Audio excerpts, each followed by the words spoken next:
Hello Pagacrease, how are you? Just doing my last final checks. Can you see me? Can you hear me?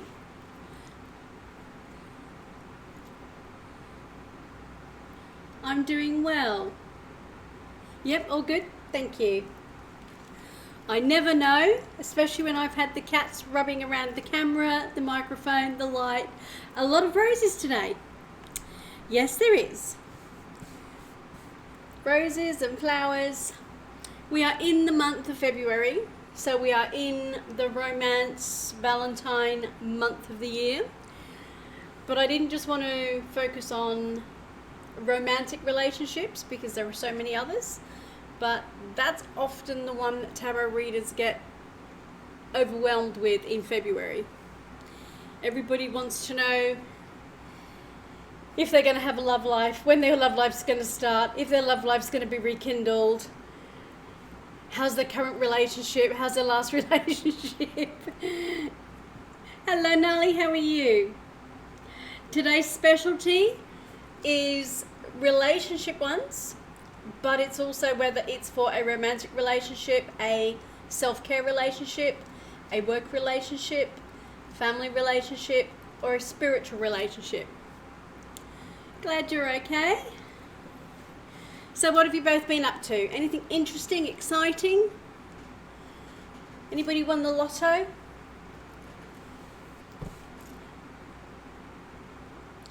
Tempted to get today's specialty. That's fair enough. What I've actually done, you did not win the lotto. No, neither did I. However, I didn't have a ticket either. So that might have been the problem.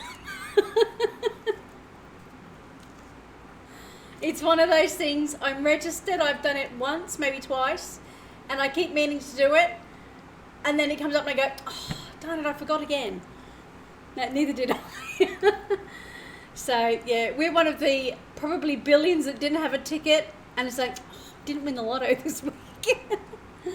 Gotta be into it. And that's the whole point. It's like relationships. You have to be in them or invested, and whether that's in yourself or someone else or a work relationship or partnership. So that's kind of why I've got this, but it's not just focused on roses. Hence why, although there's flowers in Paris, I haven't gone red. I've gone a subtle pink and the other colours because they're different levels of relationship colours.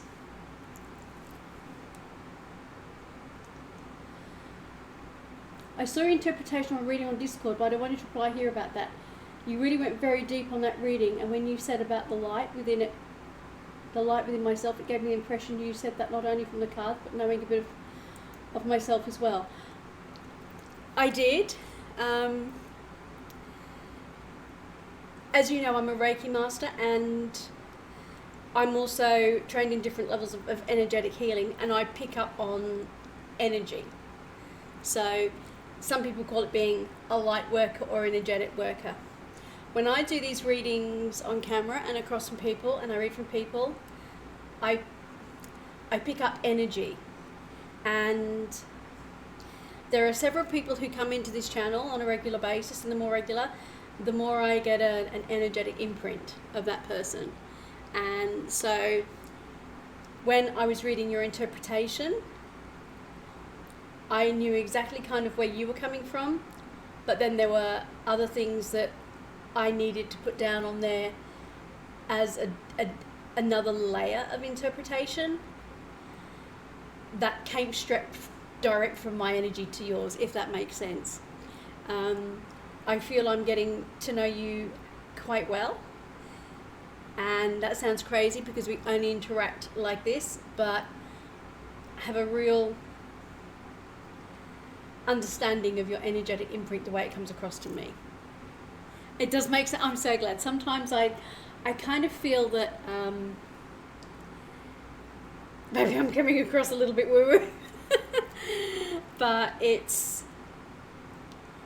one of those things when you have been initiated or opened up to the energy as a Reiki master when you get it, when you get your first attunement at level 1 and then deeper at 2, and then as a master it goes deeper, and having it from other areas as well, it very much creates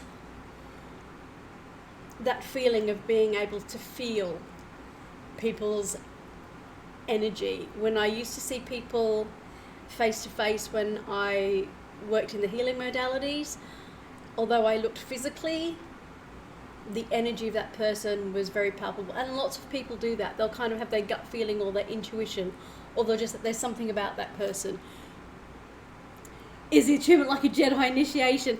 It kind of is in a way. It takes a whole day to do an attunement as a master.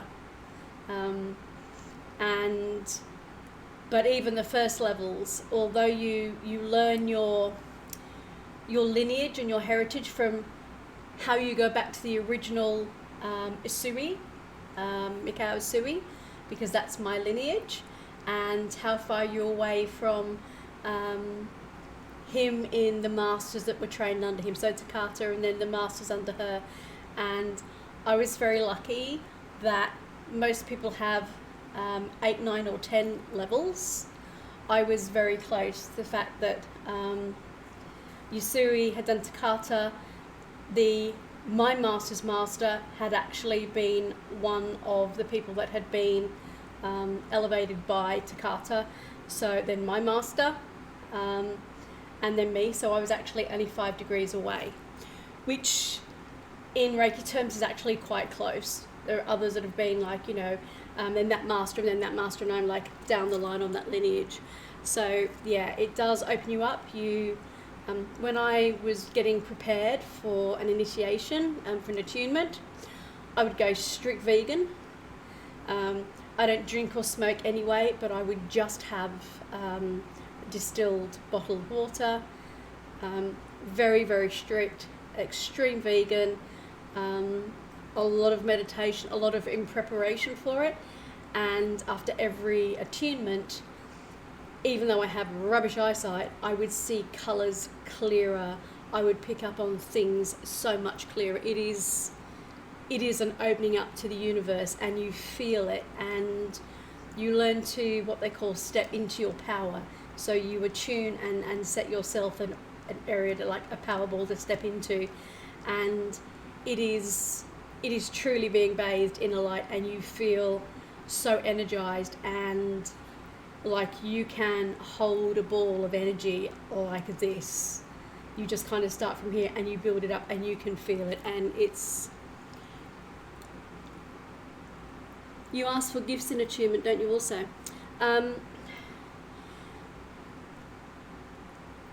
You ask to be given clarity and true source energy. It's very much like that, and a master attunement you can't give too much away because it's very different to the other attunements. But you do get given symbols, and I know a lot of those symbols are out on the internet. So it's not that the symbols are secret anymore, which they used to be, but someone could draw the symbols, but without the attunement they don't do anything. The symbol is a bit like a sigil. There has to be, it's not just the intention like when you do a protection signal. It's very different when it's an attunement symbol that you've been attuned to by a master. So yeah, mine were very much to make sure that my Reiki was always used for the higher purpose, as we all do, especially because I was in the healing modalities at the time, and my second attunement was because my husband had cancer and I was giving him a lot of Reiki, and I was picking up so much, I actually had to stop because my hands were burning when I got too close to the cancer sites. I couldn't get to do work on him in the areas I needed to, so I had to go up to the next level because I'd started at level 1, but when I had to go up another level to be able to control what was going on. So it's very different. It is very different, and the day you're attuned, although you feel energized, you also feel totally wiped out. Because it's very much, you go through the history of your lineage, the story of Yusui and Takata, and all the way through how the people came through to being. My particular master actually spent time in India at an ashram, and is where she was attuned, and because of her work in the ashram, she was actually given a whole new name. She actually has an Indian name. Is the lineage related with your ancestry? It's our energetic ancestry. It's not our physical ancestry in that regard. Some people that have done regressions feel that for them it may be.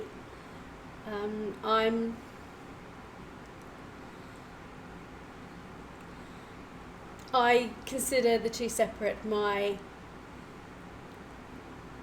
genealogical ancestry back from my parents, my grandparents, and everything else is my ancestry, but my Reiki lineage is very different. It's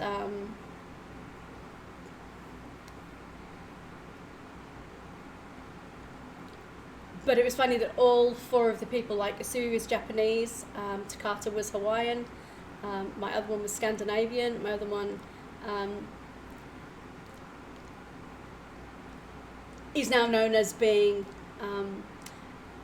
Indian, although she's not Indian to look at, but the way she has taken on her name and her time at the ashram and everything she's done.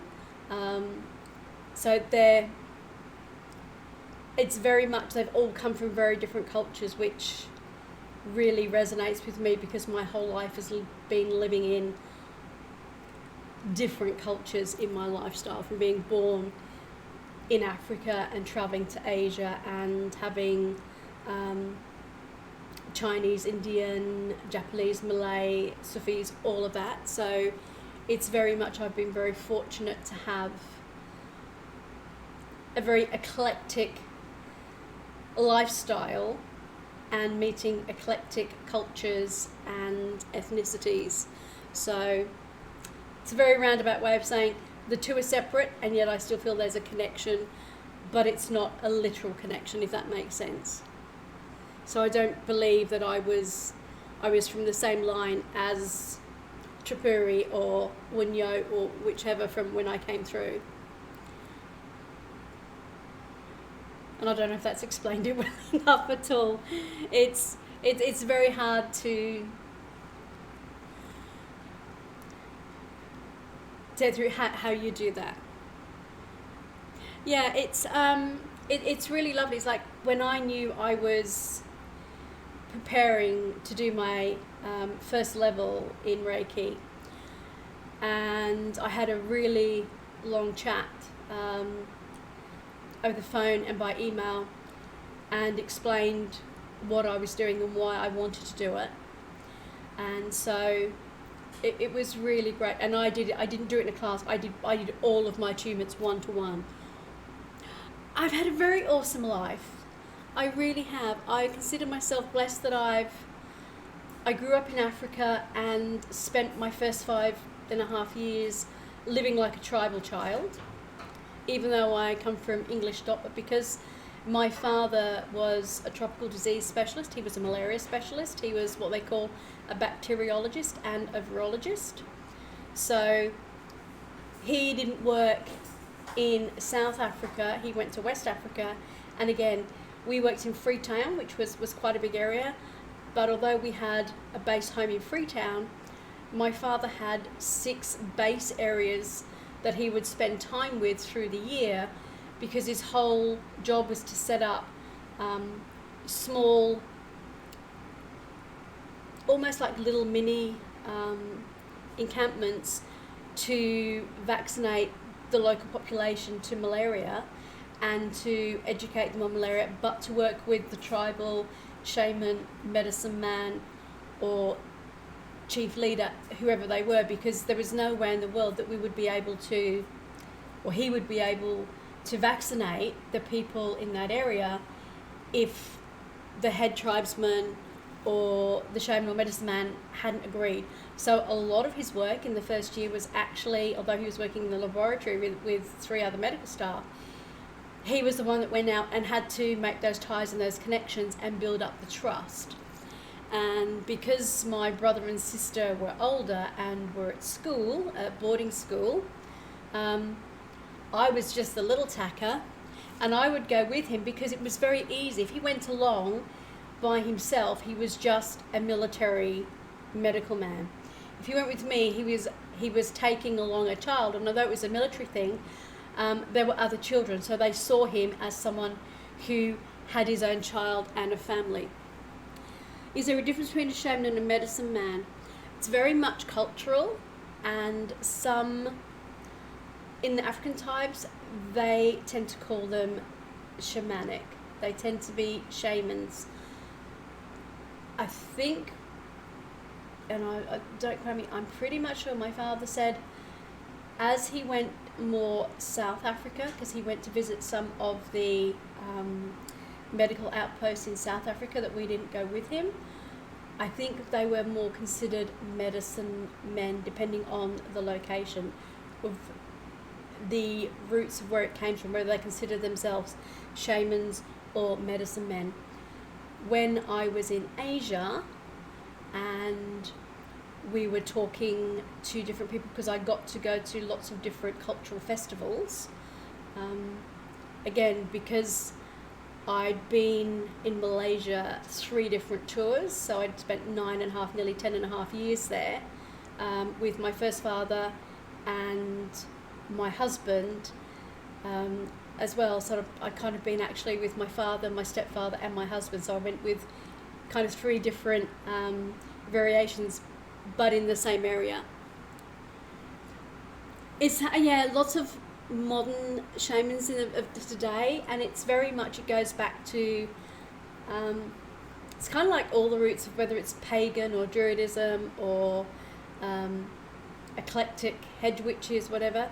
It's very much taking on the energy and the essence of what is the essence and energy of the world. It's the same with Native Americans, with their medicine men, and the fact that they believe the trees, the wind, the elements have an energy. It's the same with Aboriginals. So if you go back to all the ancient cultures, there will be an elemental theme to their medicine. There'll be a plant-based theme to their medicine, and a full flora and fauna, almost like Wikipedia, that the tribe knows of what is in there. Yeah, a shaman at the core with healing people. It is. It's very much that, because the shaman came to our house because it very quickly got back that I was so tiny when I was born that they told my parents I was not going to live. I was so tiny. I don't have it, it's somehow been lost in all our moves, but my very first dress for 12 months was a man's white handkerchief and a lady's lace evening handkerchief with a hole cut in it and one tiny button, because I actually was not even as long. I was 11 inches long, so I wasn't even a foot long. My bottom sat into my mum's hand, and this handkerchief dress, I wore it for 2 years. I was so tiny and I was so small and growing, I just didn't actually grow very big, which is why I'm still tiny now. You believe that alternative and holistic are shamans in disguise? It's very much that feeling. I trained as a naturopath. I actually got into Sydney Medical School to study medicine. My mum was quite ill, so I deferred for a year because they were going to Malaysia for another trip, and I had got into Sydney University on a full medical scholarship, which was a big deal. But my mum had surgery and was quite ill when they were going, so I deferred for a year and went out to look after my mum. And how it is, you know, girl meets boy, boy meets girl, they get married, they have children. And in that year, I was engaged, married, and pregnant. And was ready to pop my first child. So my medical career went on hold. But then the more I found out and did things, the more I kind of steered away from normal medicine and went to holistic medicine. I think you are. I definitely think you have that energy about you and in what you're doing. I know I was very drawn to herbalism, and I was doing a women's clinic, and I worked with a doctor, and I had 15 arc lever folders where I had written all the information that I'd got from about every textbook, old book I could find on herbs and their uses and their interactions and contraindications with modern vitamins and everything else.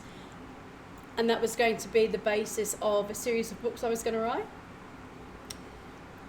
When I got to the point I knew that I would have to leave my clinic because of my husband's illness, I then went to this doctor and I said, I'm not going to have the time to do anything with this, but I know the medical profession, and she'd used copies of some of my work, so I gave it to her.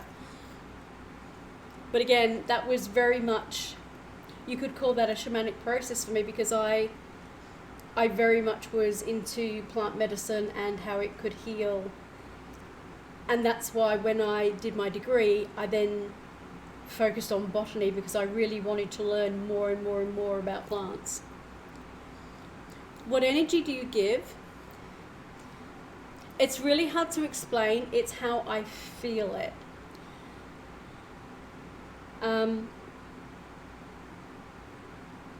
It's very strong. It's I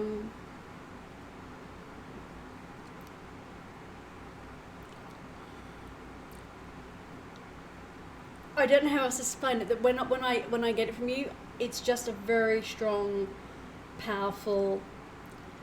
Sometimes it's white, sometimes it's golden, because as a Reiki master, I tend to work a lot in white, gold, and violet light. So I don't see auras. Some people energetically see auras. It feels very earthy.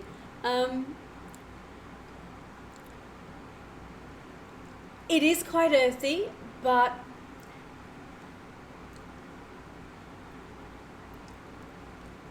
normally when I get people that are what I call earthbound, I feel almost like, this is going to be really hard to explain, you think I'm really, really weird now. I feel like trees. I get the energy I do when I'm, like tree energy is to me. So, and the people I feel that level of energy from, to me, are, although they're very grounded, they don't have a lot of ambition.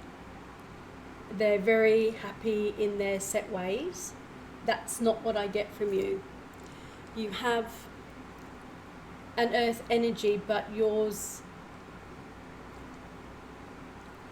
if I know said you have an earth energy but it's not root bound, yours is canopy opened. If I try to explain it that way, is that you're not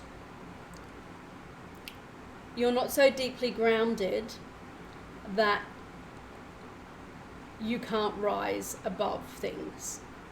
Whereas other people, I feel, they're very much at this level and they can't rise. They're at that level, and that's their energetic level. Hello, horse lover, how are you? Yet we are in February, and we are having relationship readings. But as I've explained to people, it's not just romantic relationships that I'm talking about. So yes, it can be the physical, sensual, very lustful relationships. It can be the beautiful pink roses, and so when I kind of think of these, when I kind of see red roses, I go, that's the passionate, lustful, sensual, lustful relationship.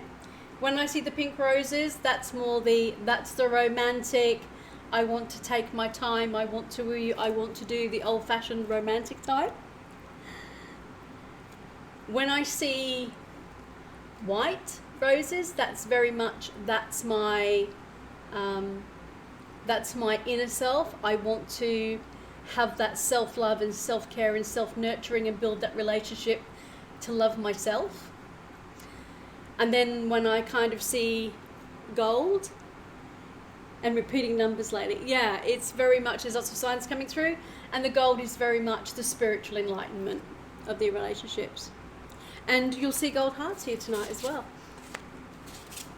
for different things. So it's very much that seeing flowers and repeating numbers are very much signs from the universe.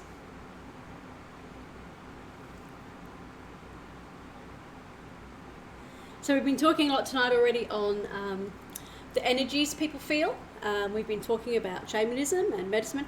Oh, I haven't opened the queue yet. I will do. Thank you.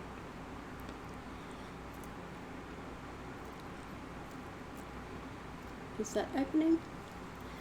No, we got that working the other day, and now it's decided not to, but that's okay. That's okay. Queue open.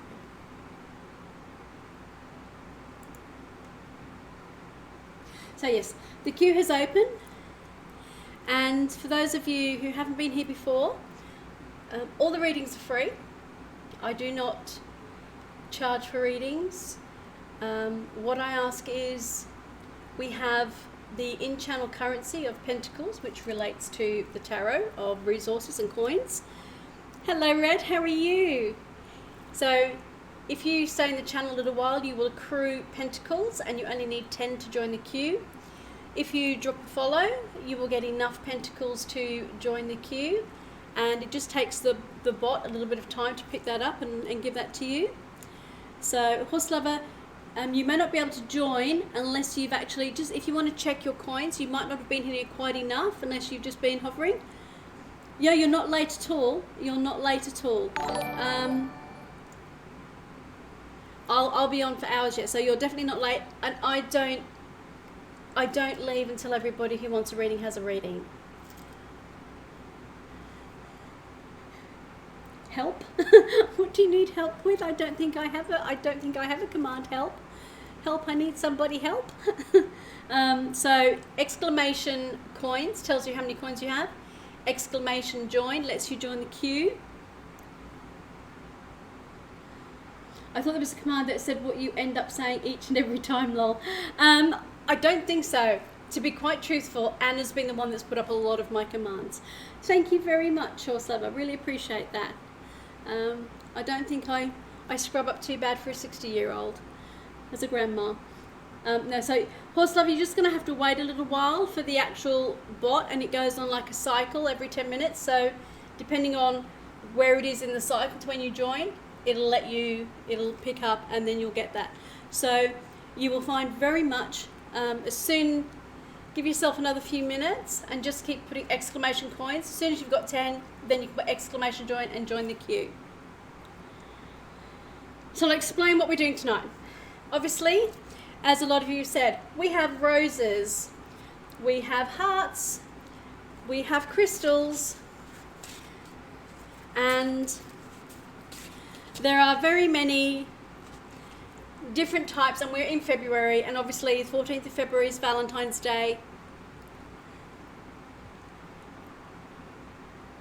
Healing you need? Thanks, got it. Not a problem at all.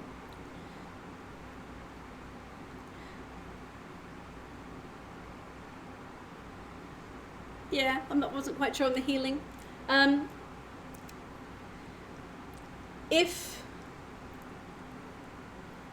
When you do a reading tonight, you can have still a general reading. You can have a specific question on anything you want to ask, whether that's career or whatever else. you can still have all those other readings. So you can still have your normal general reading, you can still have your specific questions, it's still the same. If you have a follow, then you get 3 cards. If you're a VIP or my hands tingle, which means someone needs healing, I suspect it is you. No, I can tell you what that is, Pega Crease. We've been talking energetically, and you are probably just found that your energy has risen a little bit. Mine does. And when mine does, my hands tingle and they go red. So what happens is, I don't know if you can see them. Can you see there's a little bit more red coming through? As my hands get hotter, they get red as I send more energy out. So if you find that your hands and your palms get very red and very warm, that tends to be that you're releasing a lot of energy. So when we were talking, I always activate my Reiki energy, and I often activate my healing energy. So because all the cards have been charged as my crystals, so often when that happens, you can be feeling that your own energy is rising up, or what you're doing is you're actually feeling that, because we were talking about energetic work before. So that is probably what you're starting to feel. You feel they're getting a little bit redder. So yes, you can have all the normal readings. There'll be some of you that have never seen these before. Others in chat will have seen them. For anybody who donates, don't we all need a bit of healing? We're superhumans.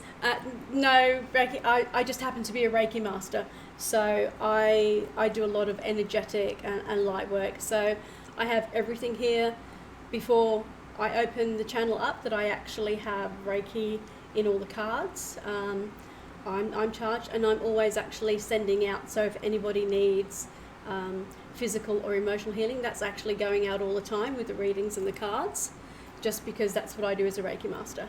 So although I'm a tarot reader, like everybody else, I have other skill sets as well.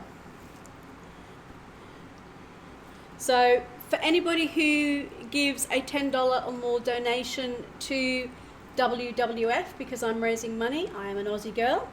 I may not have a true Aussie accent. Sometimes I do, sometimes I don't, but I've spent my life all around the world, so sometimes it's a little bit not quite so Aussie. But I am in Australia. I'm in Perth, and obviously Australia is burning and still burning.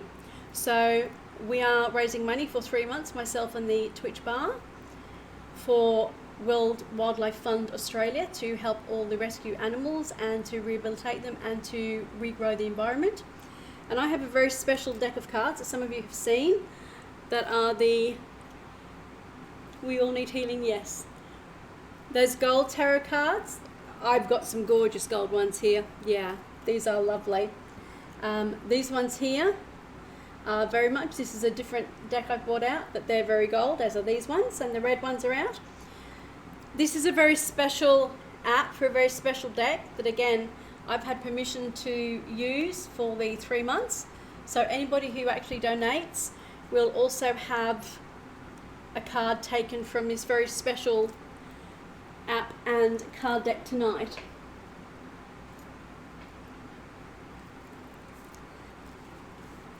And the only reason I put these out was, A, I have the 2 crystals if I'm doing a relationship reading, twin flame, soulmate, anything like that. We use those 2 crystals, as some of you know. I do tend to use those. We have our universe cards, as always, and I just thought Love is the Reason was very much all about what's going on in this month. We also have the planet Venus, because we are in the season of love, and obviously Venus is the planet that rules love, and Libra and Taurus. And I also got the heart chakra. Now you'll notice I deliberately picked pink flowers and the green leaves, because obviously we know that the heart chakra can be pink or green, it can be rose quartz, it can be green colours as well. So I particularly chose these to have these colour backgrounds to open up the heart chakra even more. And if anybody wants a very different type of relationship reading. I have different themed ones here. So you can try your hand and pick one of these, or as ever I will do one just for you, but these are other ones that I have designed and made up already, and there'll be some more coming into that. So for anybody who has 3 cards, there is a 3 card, but the others are 5s, but I can bring them down a little bit. So there's those readings as well.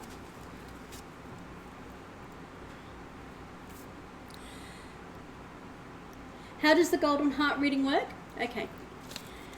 This is just an extra one that I've done. So what I've done is on the back of these, I have done different readings for different things, for the heart readings. And they're all obviously love relationships, but they'll ask slightly different questions in a different way. So anybody can, it's a bit like when you pick your deck, you'll be drawn to one of the hearts. So what I'll do is you will get to pick, say that one, and that will be the heart reading that you have. They're all on love relationships, but some of them have a different slant about them. My golden nails, thank you very much. Yes, I decided I would do the gold. Very much the gold to go with, and the bright gold top, as we are doing. As I said, quite often the red is very much seen as the very sensual love relationship. Pink is more the romantic, and I know probably say, oh no, it's red roses and red hearts. Tends to be more the very sensual red roses, and whereas the pink tends to be more romantic. The white is very much more self-love, and the gold is often also more enlightened spiritual love. But because I had a lot of pink here, what I've done is I've used the gold, because these can be, depending on which way you do it, I can just tweak the questions as to which way and which type of relationship you're asking for. Did I steal Anna's gold? Oh no, this is my own. I have my colours professionally done, and I'm what they call a vibrant autumn. So I very rarely, in fact I don't wear silver, I wear gold. So that's the reason I have gold and pearls, and you'll notice quite often I wear pearls. Today I've got pearls and shells on. So gold is more the metal I wear, so I don't wear silver, so I wear golds and reds and very autumny colours, so the bright oranges and the olives and those colours and bright reds. But I do, when I'm doing this, I love my gold. Okay, so let's actually go through, do this. So Paga crease is first, then red.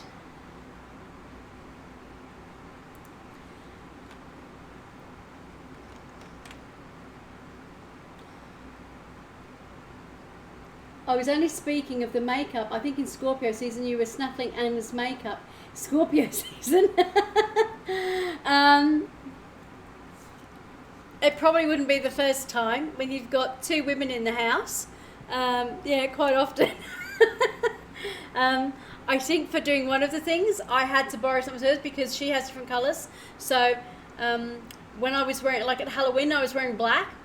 I had to borrow Anna's stuff because I don't have anything black in my wardrobe. I have one very expensive black dress that I bought for interviews when I was doing corporate interviews, and I've worn it twice, and I don't wear it for anything else but. So, and as I'm not working anymore, I have a very, very expensive interview dress in there that I'm not using. I thought I was first. This can't be. Oh, you're so close. I'm sorry, Packer Cruz kind of got in there before. He's very quick on the cue draw. He very is. But you're number 0 now. So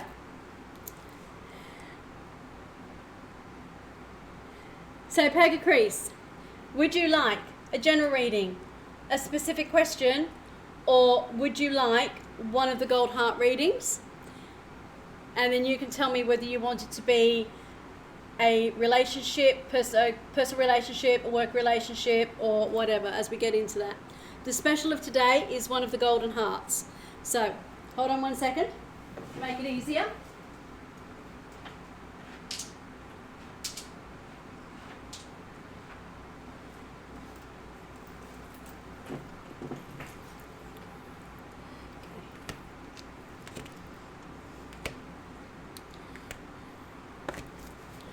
Just because that makes it easier to see them. You feel so as if you failed your ancestors because you didn't get first in the queue. I'll tell you what, Red. When you're up in the queue next, I'll pretend it's like a reset and we've just started and you're first in the queue. I can do a full tarot reset and go, this is the very first reading I've done today.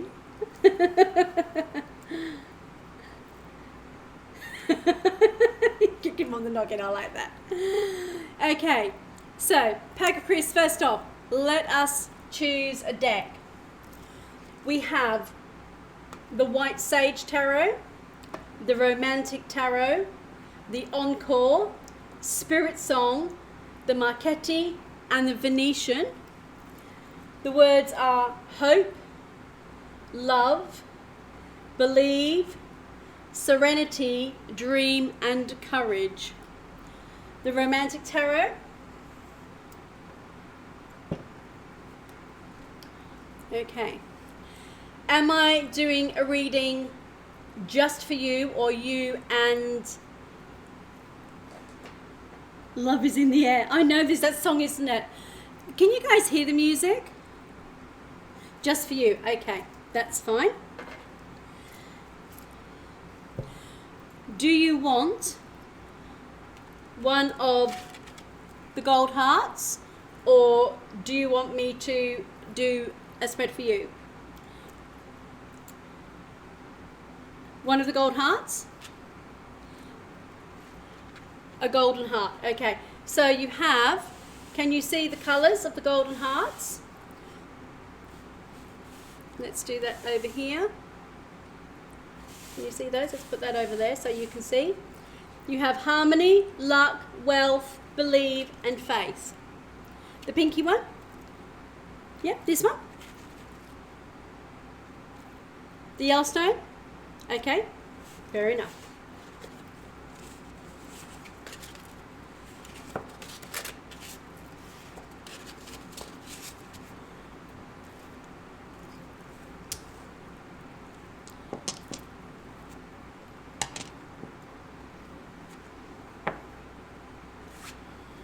Okay.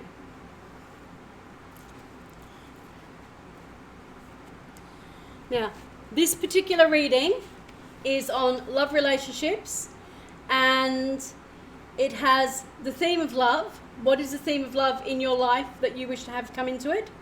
Love challenges, your lesson, the lesson of somebody else, your growth zone, and romance / sex, sensuality, all of that. Well, son, tell me that my future partner will be rich so I can travel through the world. Okay. So what I'm going to do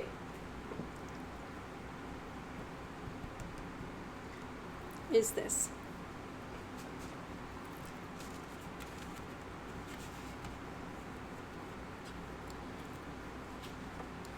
We are going to have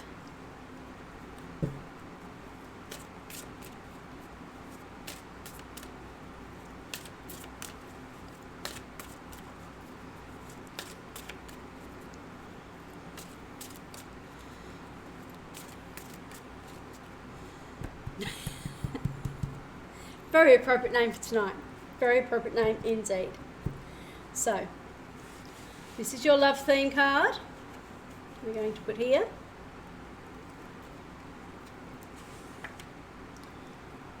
Your challenge.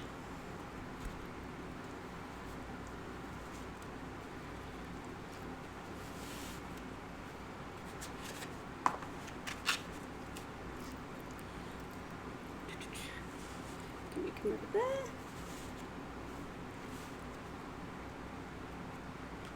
Three.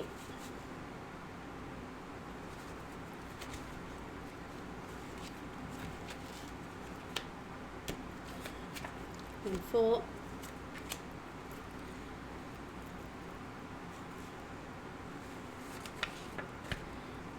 then 5.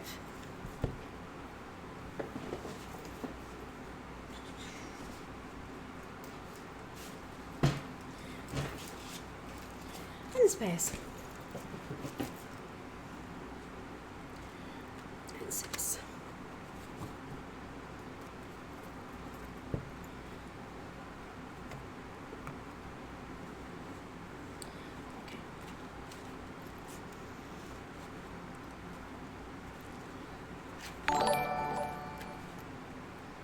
That is intense. Thank you very much, Fanriak, for the follow. I really appreciate that. Thank you very much. My name is Tarot DNA, and we've just started our very first free reading of the night. With a follow, the bot will pick that up, and you will have earned enough in-channel currency to very shortly be able to join the queue. No, it's not only love only. Tonight, you can have a love relationship reading, you can have a self-care, a work relationship reading, but it doesn't have to be a relationship. You can still have a general reading, and you can still ask any specific question. Because it's February, and some people coming up to Valentine's Day or through the months often feel, especially singles or those that are in different areas of their relationship, want some answers. I have this out here, so if you want a relationship reading, I have everything ready.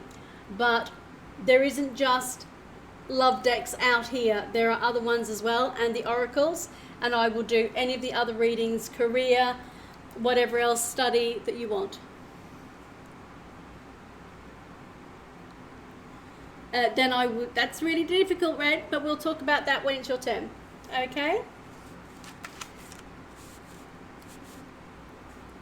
So they're not just all relationship questions. I have to go.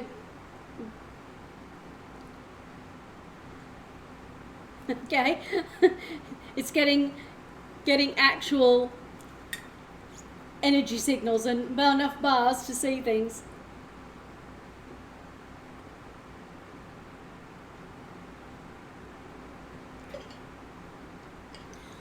We'll wait for a second, I'll just grab a drink. Wait till you get back, Pag Chris. So very much it's, although will always be spiritual as always. I know it will, and that's why I knew you were kind of having a little laugh with me. Again, I know you well enough now. And I'm used to you guys having your little jokes with me, and that's absolutely fine.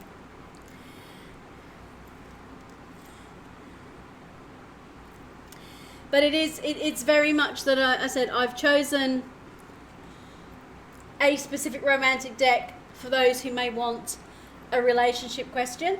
But I've chosen other decks as well, and you all know that if you have a favourite deck that you've seen me use, and on the Discord you know that I've got pictures of a couple of pages of my bookshelves that have the tarot decks in with the names of them.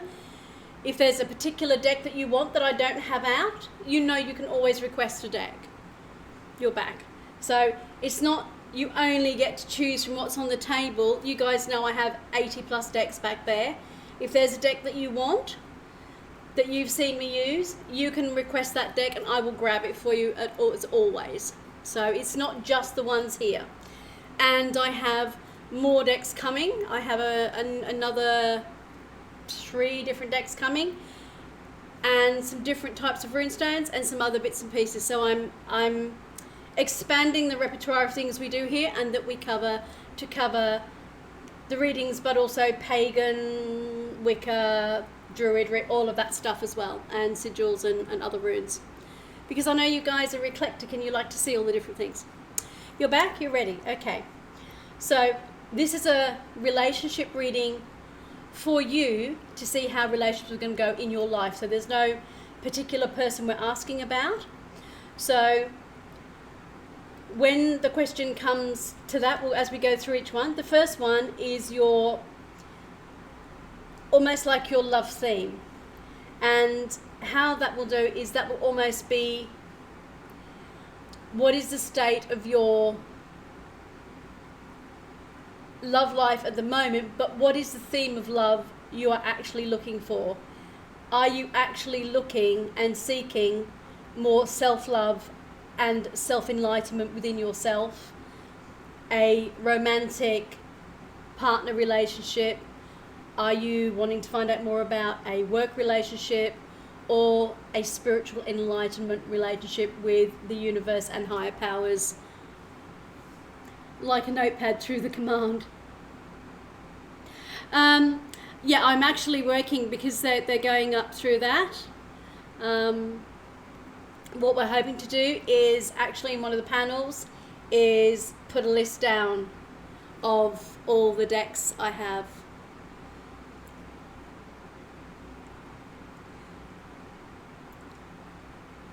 Because if I put a command in like decks, I might have to break it down to oracles and other decks. I'm not quite sure. It's not something I was just going to make a document and try to put it down in the panel so people could see to do that. And I just keep adding the other stuff, so yes. But let's read the first one. So this is very much the love theme. So let's see what the cards have to say. And so these are the Romantic Tarot. Now you do actually have a court card. You actually have the Knight of Swords. So when this is talking about,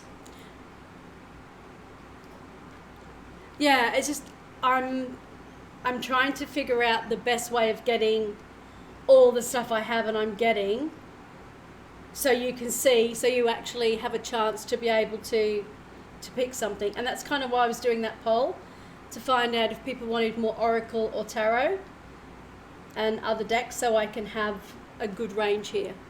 Because you know I like lots of decks around. I don't just deal with one deck a night. That's just not me.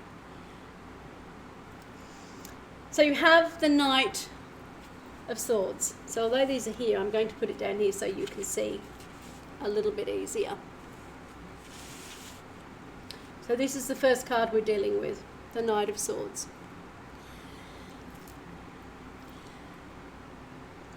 The first thing we notice is, yes, it's blue, because in this deck, blue isn't cups, it's swords. It's the element of air. So your love theme, what is in your mind at the moment about love, is exactly that. It is in your mind. It is the element of air. I think this is very much you as a significator, that it has, the cards have realized this isn't a relationship where we're talking about a twin flame situation or a current relationship. So it's actually chosen the court card of you as the knight who is looking for and actively going forward, looking for relationship. You are looking for love, romance, to feel and think of what it is you actually want from a partner, what you may have to give and offer to a partner, and how you see that working out. So we know that the court cards can be a person, a place, or an event. But as we're talking about a love relationship, and this is the first one, I actually think this is you.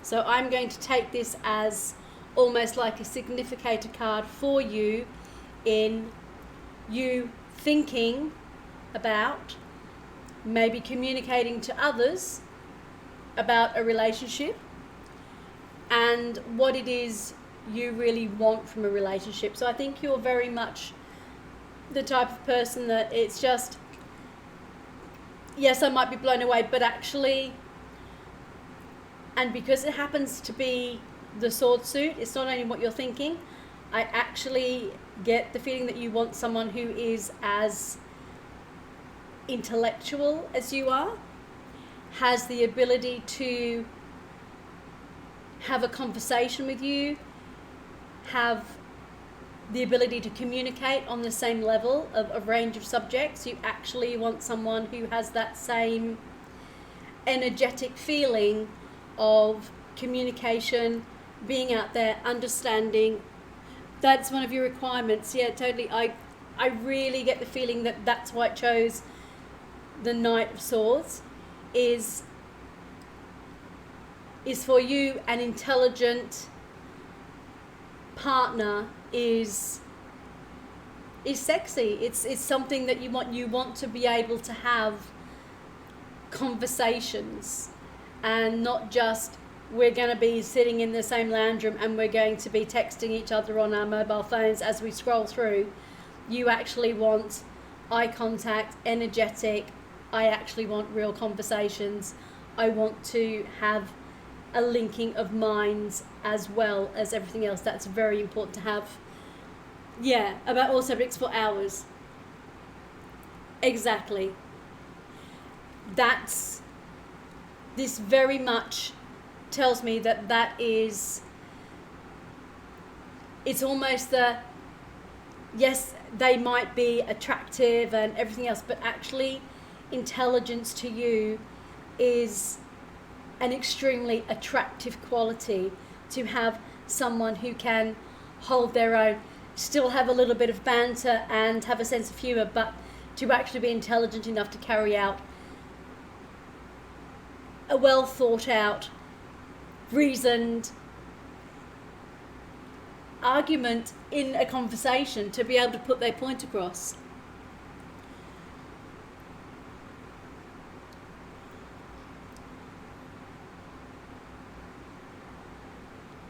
Yeah, and it won't allow it because we've got actual certain words read that we've had to,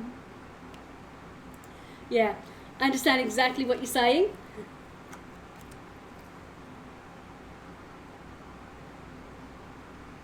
Oops, it's gone all the way to the top. Yeah, more messages below.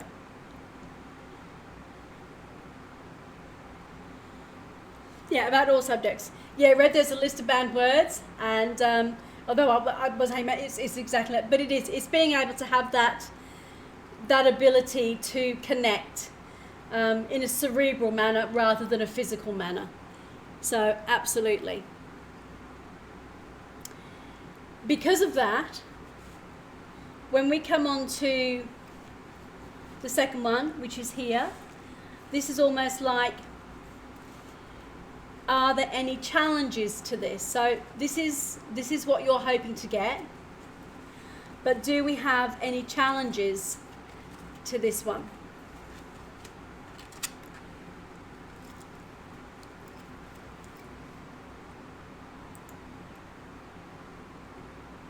No, you're absolutely fine. It's just because we had some excessive trolling the other night, and I actually had to report someone to Twitch for sexually harassing me on stream, and the messages were extreme, so we had to expand the base of words because of that. So that's absolutely fine, and I know it wasn't the way you meant it. It's just I actually had 2 or 3 trolls, and I think it was done very deliberately. And when one was banned, it was almost like there were 3 coming in, and it was very excessive. So I actually had to ramp up a lot of the words that were in there because of that. So yeah, totally crazy, but you know, there's some people out there who, because they think you can't see them, they can get away with what is not acceptable in any way, shape or form. But they think they can. But see, they think it worries me. It actually didn't. All it does was I just report them because, you know. When they get like that, they're little boys, they're children. So, the challenges that come from this. You have here the 10 of Wands. Now, when you see it in other cards, it is the guy going up the hill with the 10 of Wands on his back. It's an absolute burden. This is your love challenges. Wands is the suit of fire. It is driving passions forward. It is passion. It is ambition. It is going forward. And in a relationship, having wands can mean there's going to be a really fiery, spirited relationship. It's going to be very physical. However, this deck, unlike some of the others that are around, you see this one, and I'll show you here, this one is based in Italy. Each of the different suits are based somewhere. I'm pretty sure this one's Italy. And it has the couple at the top of the stairs saying goodbye. There's someone else coming up, so there's a third person here. The challenges in this card are saying the challenges can be external, that the challenge of a relationship can be the geographical location, in that there has to be travel to and from to see somebody, to find somebody like that. And you may know somebody who you're not at that level with, but they might be, or you're not that stage of a relationship, but someone who you quite appreciate and like.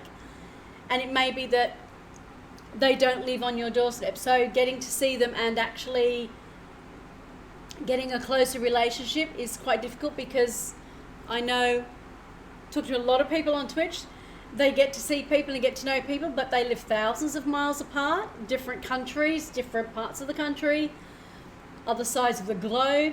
So the challenge for you may be that it could be geographically difficult to be in touch with or find the right person, that there might be someone else in the picture who is making it more difficult. And I'm not saying that you're after someone who is married or already taken, but there might be someone else who is also looking at the same person that you are. There might be someone else interested. That could be a challenge, because the person you like, there might have some other people interested as well. Yeah, even a third party like a friend. So it is often that it doesn't mean it's a three-party, that there's an affair going on.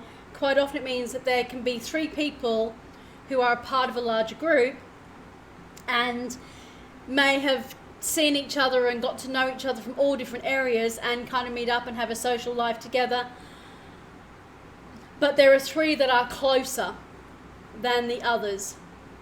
And that can mean that the person who you feel affection for or who you like may also have someone else who feels the same way. So it can very much be a third party like a friend.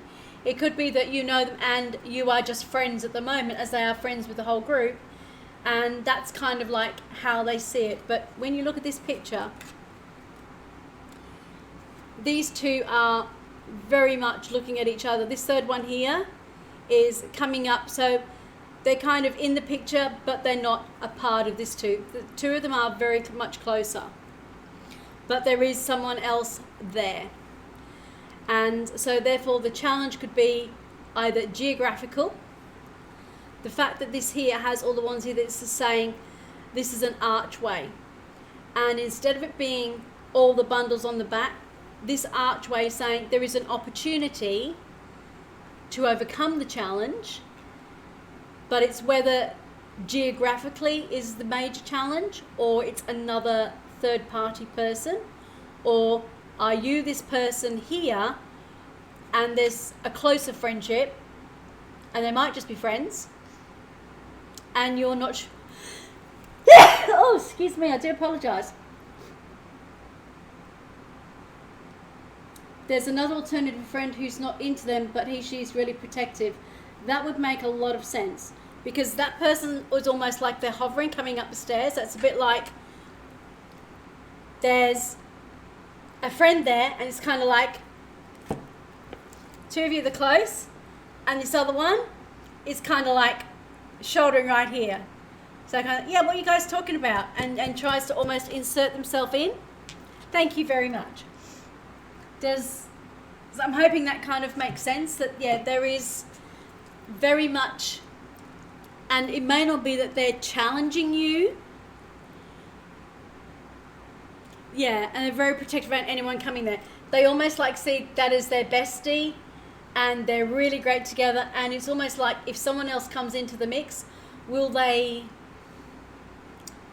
upset the apple cart? Will they change that dynamic? Because whenever you've had a friendship for a long time, and even if you are opposite sex, and you've just had a great friendship, but you've had that closeness, you're the one you can like spill all your secrets to. They're the one that kind of, when you get drunk or you've had a bad night, they're the one that's always there for you, no questions asked, they're just there. They're just really, really good friends.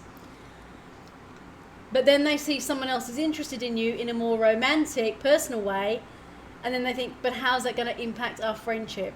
How's that going to change it? Because I'm not going to be the person they're calling.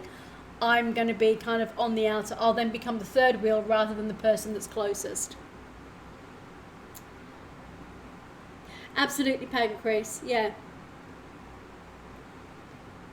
When I say it could be a third party, what I'm saying is that in the card here, you see these two together. Now they could be the two friends who are really close, known each other for ages, probably tell each other their secrets. They're the ones they go to when they're in trouble. It's kind of like, it's almost like having another brother or sister. They're just really close, really strong, good friendship. Person coming up here could very well be you, and you're trying to get closer to the one that you like, but the other one is kind of like, yeah, how's that going to go with us? If you two are here talking nice and close and building up your friendship, and then the other one comes in, the protective one comes in and goes, and it's kind of like they try to muscle in because they don't want their special connection taken away, and they might see you as a threat, as someone who's going to upset the apple cart and take their bestie away from them. So that's what I'm saying.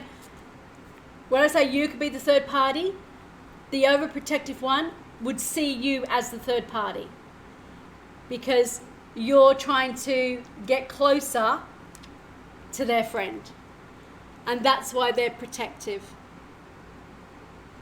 Does that make sense to you?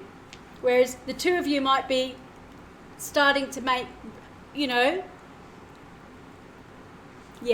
So you can see that the overprotective one may feel that they're very much alike. They've known each other all their life. They're really good mates. When they say you with them, they think you're trying to get in between them. And that's where their protectiveness and almost their jealousy, because it's like, no, I'm not ready to give up on my bestie yet, and it doesn't matter. Hello, Debstar, how are you? Just tag all three. Glad you made it. I know that this isn't the normal day. I let you know so you could tell that I was tagging you and letting you know, so I wanted to let you know that I was doing these readings.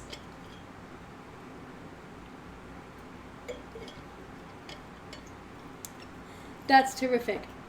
Those of you that don't know, Debstar is not only one of my greatest friends, she's also another tarot reader and part of my tarot professional group, and very, very, very special lady. You're very welcome. As you can see, it's February, so we're doing some relationship readings and having some other things here, and it probably looks very different to last time you came in.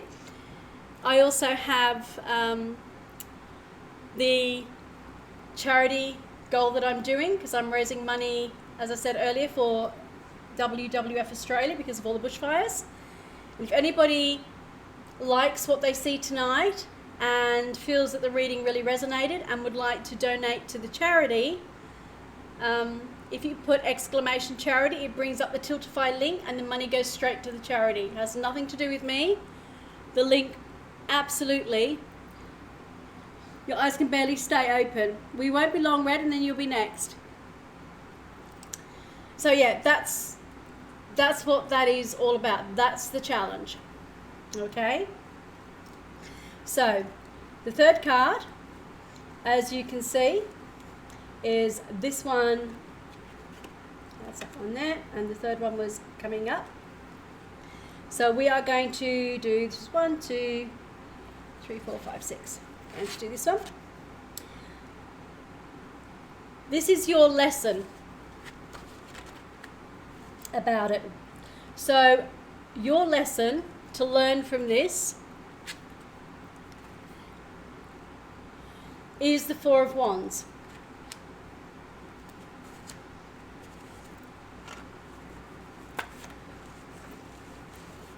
So for you, the lesson is being patient.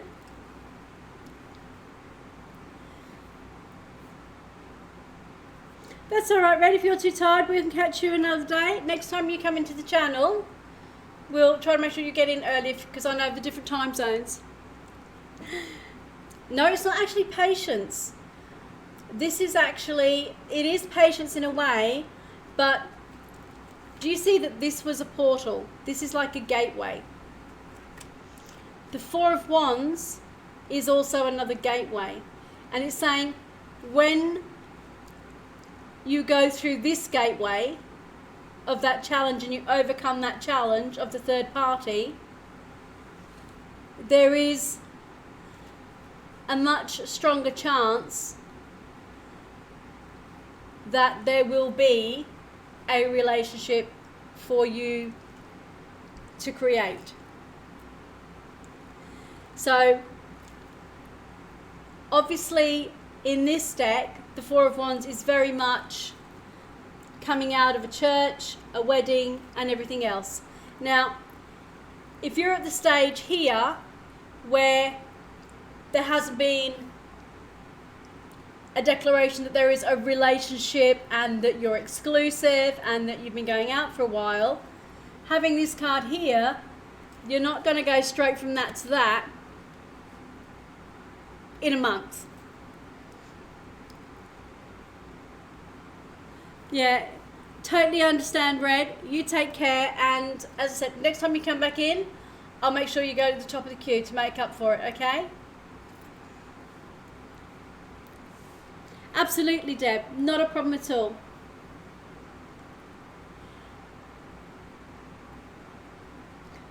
Let me just...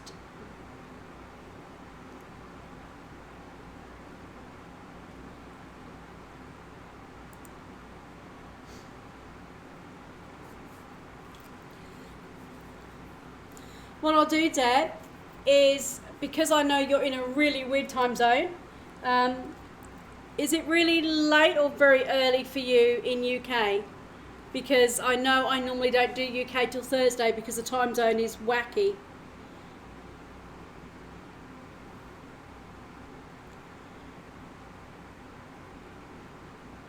It's 11 AM, is it, in England?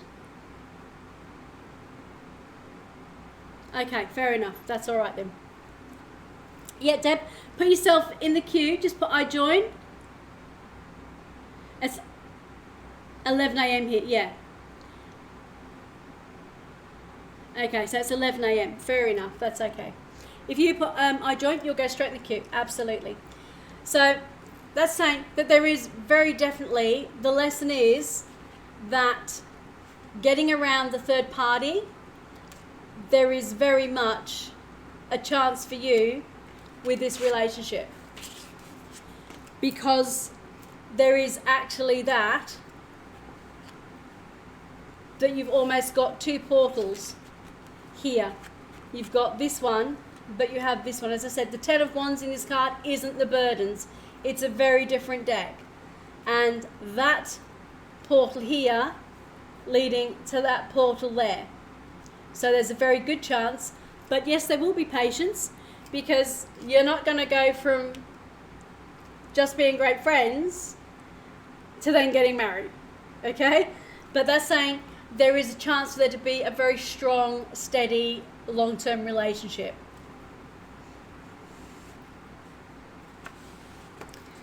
Then we have this one. So we're now going to their lesson. So what is the lesson of the other person? Hello Van Rick, glad you've been able to join the queue. Terrific. Yeah, it's exclamation join. Yep, Van Rick's. Oh, did you not? What did you do, Deb? Oh yeah, it's exclamation join, Deb, without the without an exclamation point. So I go exclamation join.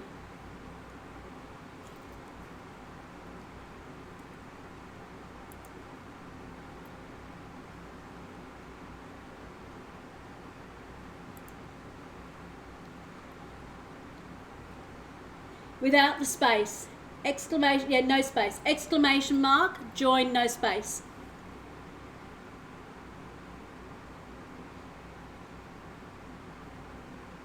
That's fine. Yay. And the problem is, I always say I join, and I forget, and they all laugh and say, it's not an iPhone. And I keep saying I join instead of exclamation mark join. So a lot of it's my fault, and I do apologise, because sometimes I say it and don't even realise. So they have to pick me up and say, it's not an iPhone, Vera, it's not an iPhone. Okay, so their lesson. And we actually have here the Nine of Pentacles.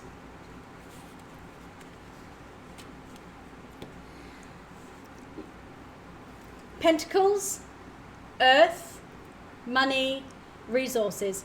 You actually chose the wealth stone.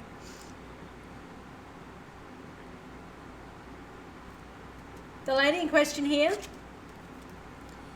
can you see, and I want you to see the difference here, can you see the male is in blue? The female is in green for the wealth, for the pentacles. This is air. That is actually the exact match you were looking for. Whether it be joking or not, but you as the air sign, the green, someone grounded, having resources as well. When you have understood the lesson they have to work through as well as your own lesson, it allows you to communicate on a very different level.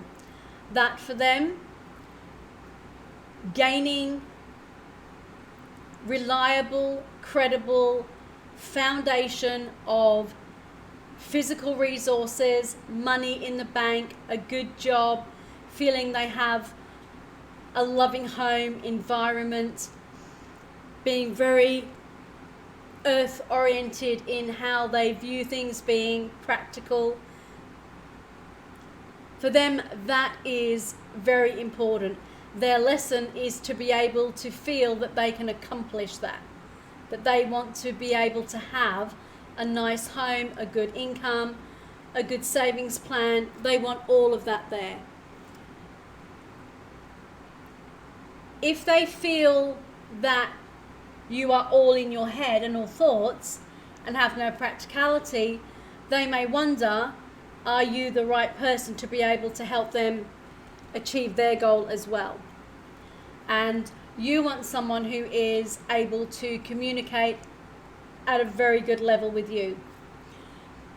So when there are different elements at play, it's ensuring that you communicate the practicality of your skills and what you're hoping to achieve, and that they, in their groundedness, also are showing you their thoughts and communicating how they want to achieve what they feel. And you understanding, the two of you, that you may want exactly the same thing, but your strengths come about in a different way. And that is how you can complement, having someone who can have the ideas and communicate those ideas, and someone else has the practicality, then put them in action. Communicate. So I wasn't here for a second. It is. Can you see this blue here? Is you as a significator. We talked about you as the Knight of Swords, the blue.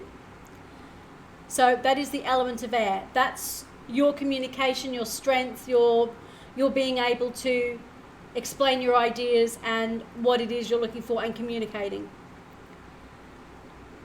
The lesson for the other person, lady up here, is in green. Pentacles, wealth, physical resources, money, reliability, stability, good job, good savings plan, all the practical things in life to have a wealthy, abundant. Nine of Pentacles is almost the perfect, I've got everything. So when you have the element of air, who is often thought of as being in their head and kind of pie in the sky and not grounded, when someone who is very grounded and they see someone kind of pie in the sky, they need to know that you can bring your ideas and show them and communicate that those ideas actually have a practical application. Because for someone who is very grounded and practical, they know how to do the hard work, but they might not have the ideas. And this is where the two of you can talk about things from your own perspective and point of view, but actually bring a lot of balancing. It actually is a very good balance. So it's very much like the air element has the ideas and communicates the ideas and the thoughts and the plans, whereas the grounded earth sign can then run with that practically and build on that in a very practical, everyday manner. So it's a very good linking of the elements and how they can balance each other and work together in harmony by allowing both to have their independent strength and their elemental way of approaching something and work together without, but my idea is the most important. No, but mine practically actually putting your idea into place. It is, you need a blueprint to then create something. If you don't have a blueprint, sometimes you create mayhem. Very much complementing each other, balancing each other, being able to work together in harmony and creating something, understanding that the two are equally strong and independent, but together they create more. The sum of the parts is more. So very powerful, very strong. And you very flippantly said, I want someone who's wealthy. Well, the Nine of Pentacles, it doesn't come much more than that. So it's very much that there is the practical resources there to accrue wealth and stability and a nice home and everything else that comes with it. My idealistic personality together with a more realistic personality. Very much. It's almost like seeing someone saying, I get to the half of where I can bring 50% for the plan, but I need someone to bring the other 50% to take my plans and make them real. And to work together where you have someone who is very much an ideas and communicator to then have someone see that idea and go, I can run with that and create. Yeah. So then we have this one. So this one here is the growth zone. So this is very much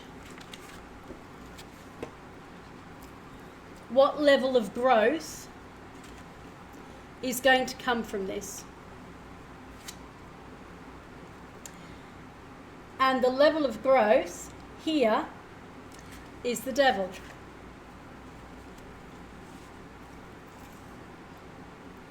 Now, you see here, it's in red. This is the Devil. However, again, in this card, this is, oh no, different deck of cards, remembering this particular deck is very much in the romantic deck. This is the more sensual side of a relationship. So what this is saying here is the growth zone here is in the physical, sensual nature of the relationship. That it is more than just communication, it's more than the practicalities of living the everyday life. This is very much saying that it is not going to be just a meeting of the minds. It is the idea that when two people are not only intellectually compatible and that their way of looking at life and how they're going to create their life together is compatible, then inevitably, physically, the relationship has a compatibility level as well. When you get the devil in the growth zone, that's saying very much absolutely an encounter of souls. Shall we say that I don't think this lady would mind just a little bit of role play. So a little bit of red and black lace lingerie would never go astray as a present with this lady. But very much the growth zone is that there is always room for growth. The minds unite, the physical reignite, and the souls reunite. I really love that. That's a beautiful way of saying it. The minds unite, the physicals reignite, and the souls reunite. Absolutely. Really lovely. But it's really saying that there is, in every relationship, they'll tell you, it might be the 5% physical, but it impacts the other 95% of the relationship. If that 5% isn't working, then it feels like 95% of the relationship is wrong. When that 5% is working well, the rest of the relationship goes swimmingly. So there isn't going to be too many problems on that front. Now, the final one for this is actually sex and romance. So when you've already got the devil,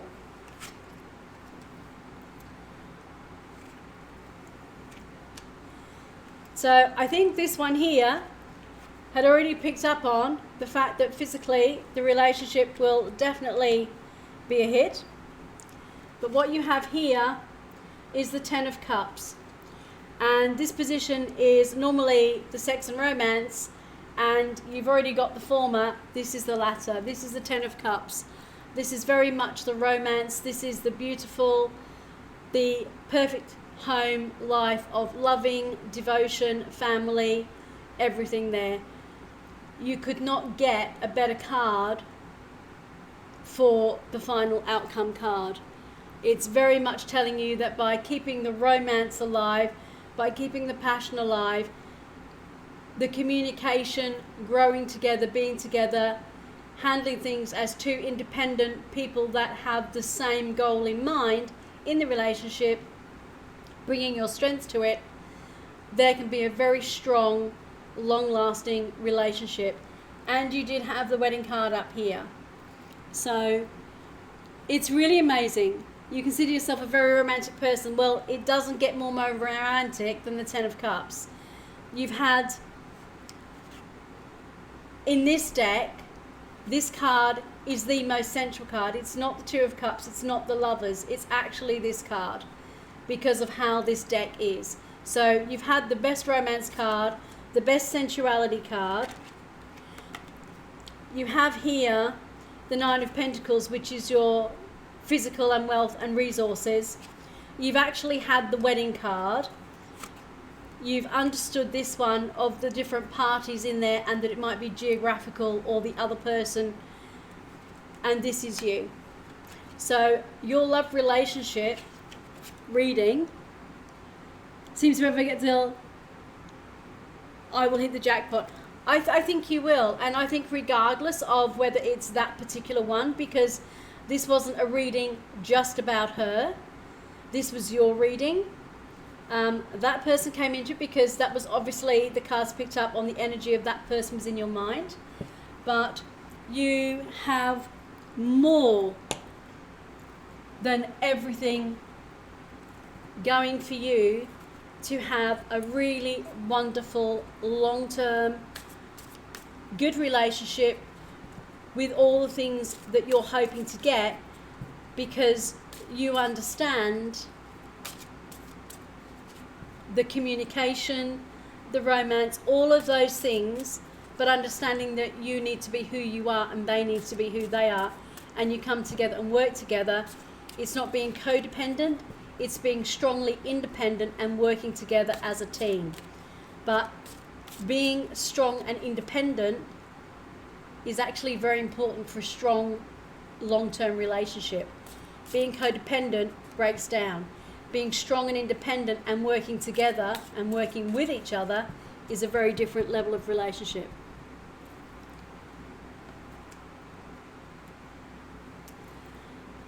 So, for your final bonus, do you want an oracle, universe, chakra, or Wicca?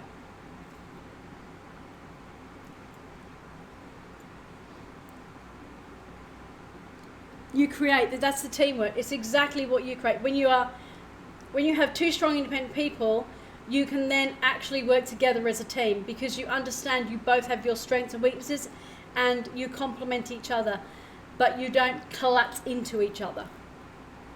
That's the teamwork. As I say, that's the teamwork, that's the dream work.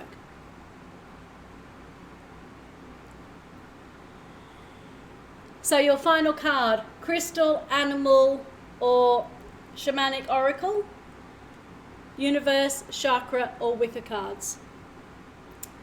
The card bonuses of today, as I said, are crystal, oracle, divine animal, or the shaman oracle, the universe, chakra, or Wicca. Crystal?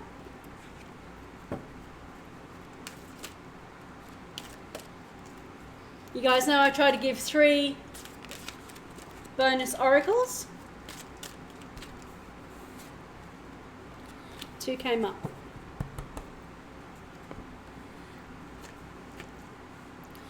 You had the Emerald of Compassion and Selenite of Spiritual Awakening.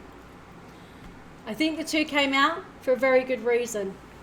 This is telling you that in a more grounded person-to-person relationship, you have the compassion. The emerald is there to show compassion and depth, and it is a wonderful stone that brings about the ability to be empathetic and compassionate and aware of other people's feelings, and even when they don't know how they're feeling, to actually understand and be compassionate themselves. I think that is very much one of your core strengths, that you have a lot of compassion for people and can see how they feel and how you can help them with your compassion to help them feel better. I think also the spiritual awakening with the selenite, and that's the hearts that we often use here of selenite, is spiritual awakening. And I think this is, regardless of what you're doing, projecting in the outer world, your inner world is always working on your spiritual relationship and becoming more spiritually awakened and having a higher enlightenment level than you currently have. And that is why the selenite is there, because it's saying, regardless of what's going on here, you know that you always work on that relationship, because that's actually the key relationship to you, is your spiritual awakening that is going on and has been going on for a while and will continue to go on.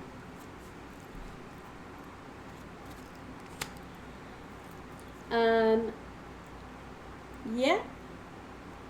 Deb, I actually had Red, who was next up and had to leave, so I'm going to put you in for Red, because you just had a very quick, simple question. So if I put you in next, it was a beautiful reading.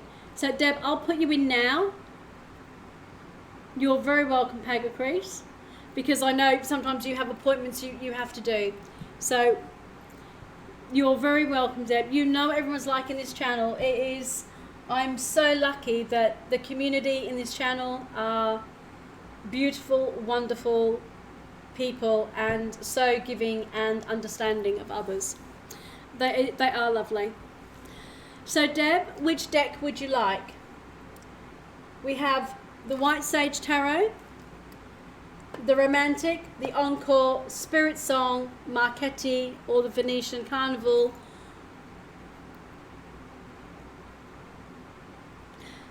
Okay, Paga Crease. Have a great day and the rest of your great team. See you all later. Terrific. You take care, Paga.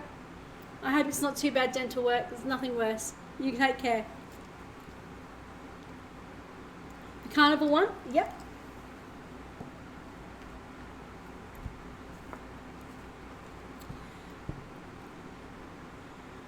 Don't forget to brush, Paga. See you later. Deb, you had a question you wanted to answer. So if you want to put the question in chat, then I can do that for you. Yeah, you know what they say, brush and floss when you go to the dentist.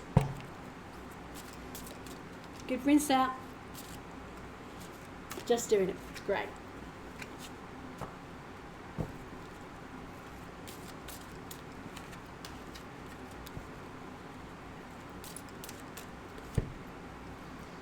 I'll just have a drink.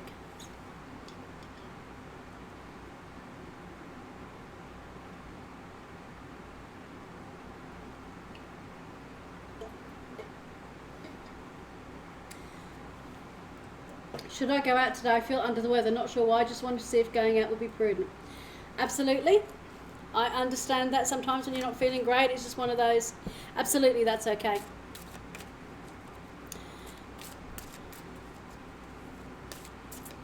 Okay.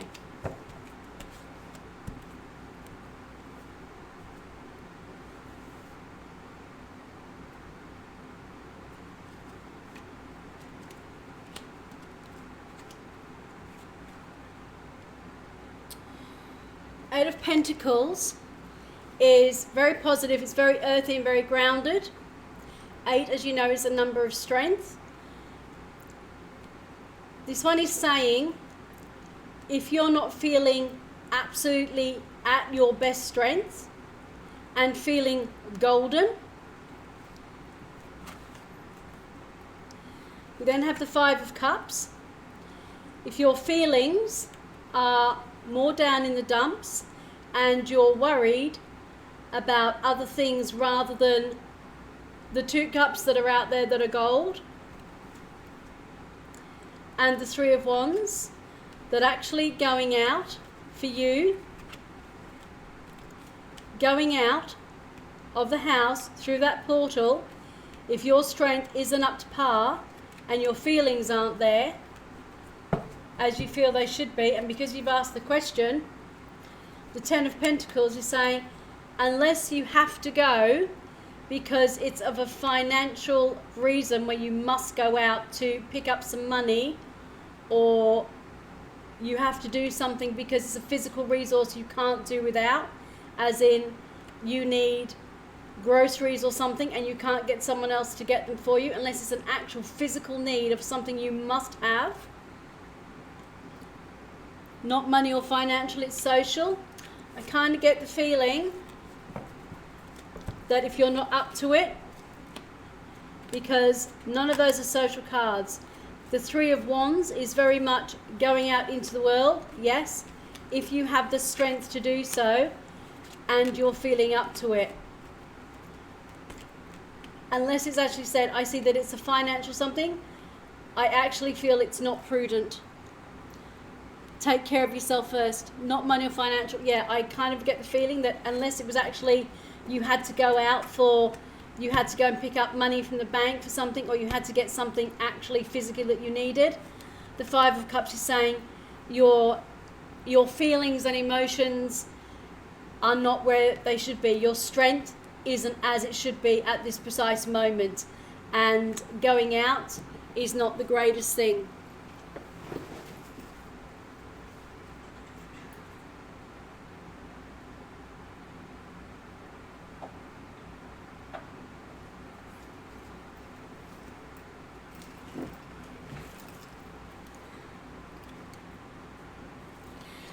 If you're missing out on the event that you run, is the event to actually raise money? Is that what the money sign is for? Is it an event to raise money?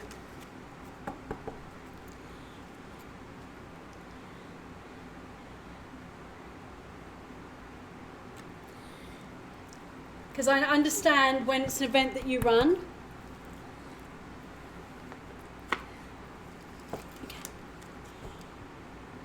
It's the chronic pain group that you run. Okay. So what I'm going to do is to give you a clarifier. You may wish to go out. The clouds at the moment closer to your wishes are the darkest. You actually, though you wish to go, the dark clouds are there. As much as you would like to go and see people, and that it's a gift when you go because you get as much as you give out there, and it's a very social meeting for you, meeting other people of all genders and seeing people that you like. Just tea and cake, but actually it's the socialization that you totally enjoy. But the wisdom is actually to have peace and respite, because if you don't, the strength of the group actually will be more worried about you, whereas you staying home, they can shine and understand what they have to do for themselves today, and you are going to not act like a child and go, I really want to go. You're going to be very sensible, and you're going to put your health first. The gazebo looks like the place we meet. Well, it's just showing you that's very much a social place, and at times you have to put faith in yourself and understand that the direction you have to take is anchoring yourself and taking time and putting yourself first. Your relationship to you comes first.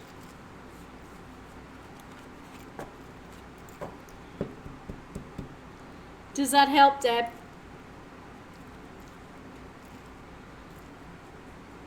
And I know I just pulled a lot of cards for you. I think just stay in. But you understand the Lenormand run narrative. It's very precise, and it's very, that's what it is. And that is telling you deliberately, stay in, look after yourself. Let the group know that you're not feeling up to it. They'll understand. But then they can then actually focus on what they have to do, because if you're there, they'll be focusing on you. And I know that's not what you want. You don't want their focus to be on you. You want it to be on everybody understanding what's going on with their pain. They're very precise clarifiers, and you know that when there's questions like that, I will do a run of 10 to 15 of the Lenormand or the Kipper. They can focus on their tea and cake. They absolutely can. And the bottom card was choices, and I know that was the choice you had to make, and the choice is look after yourself.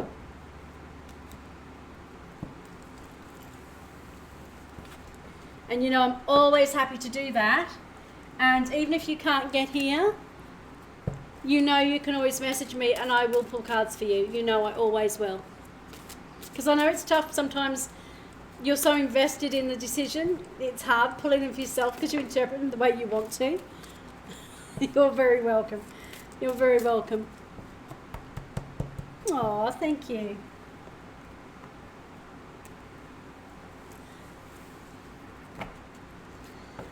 You can tell I'm having a ball. I'm getting more and more decks. Okay.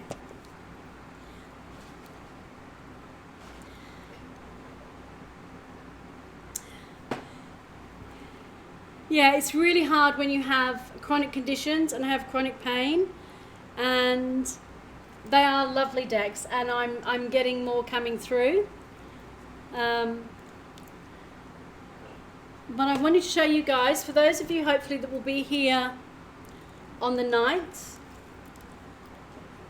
or as close to that when I actually do the full moon. I'll be doing a full moon romance stuff with a lot of these and different crystals and some Buddhist strings and our candles and our crystals and the goddess Isis. Okay, Nali. So on the 9th, or the day closest to that when I actually stream, and I haven't even looked at the calendar yet, for the full moon, I'll be doing a red full moon romance stuff and special reading for that one.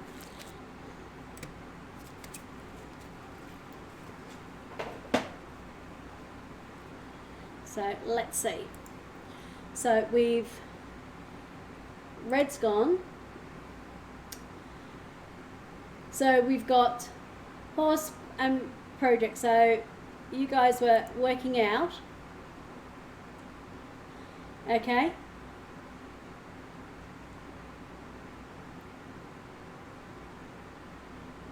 Right.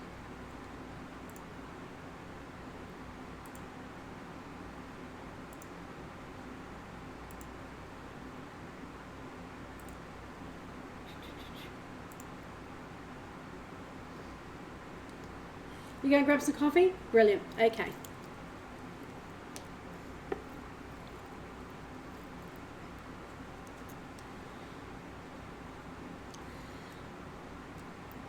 So, horse, don't mind me calling it, horse lover. Are you wanting a general reading, a specific question, or one of the gold love hearts?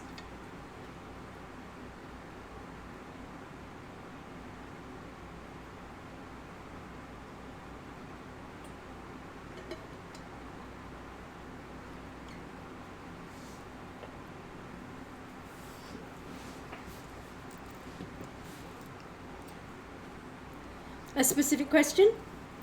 Fair enough. Get you to pick a deck, and then I'll get you to actually type in the specific question. So we have the White Sage Tarot, the Romantic Tarot, the Encore Tarot, Spirit Song, which is an animal-based tarot, the Marchetti, or the Venetian Carnival, or I want you to pick any tarot, and here is my question I'm about to write. Okay.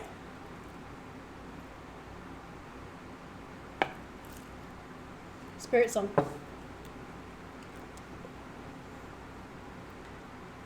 Actually, no. I'm getting the feeling that's not the deck you need. This one is.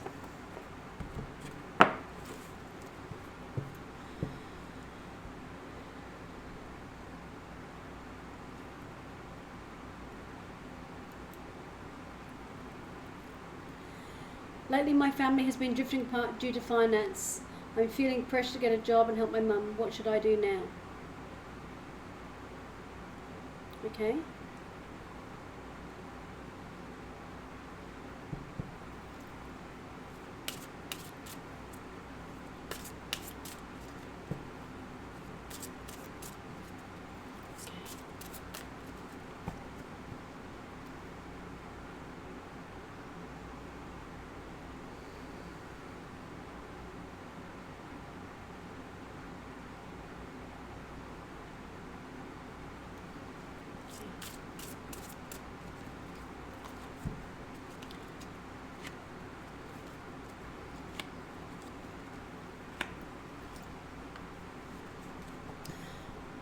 You trust in the spirits and me, thank you very much.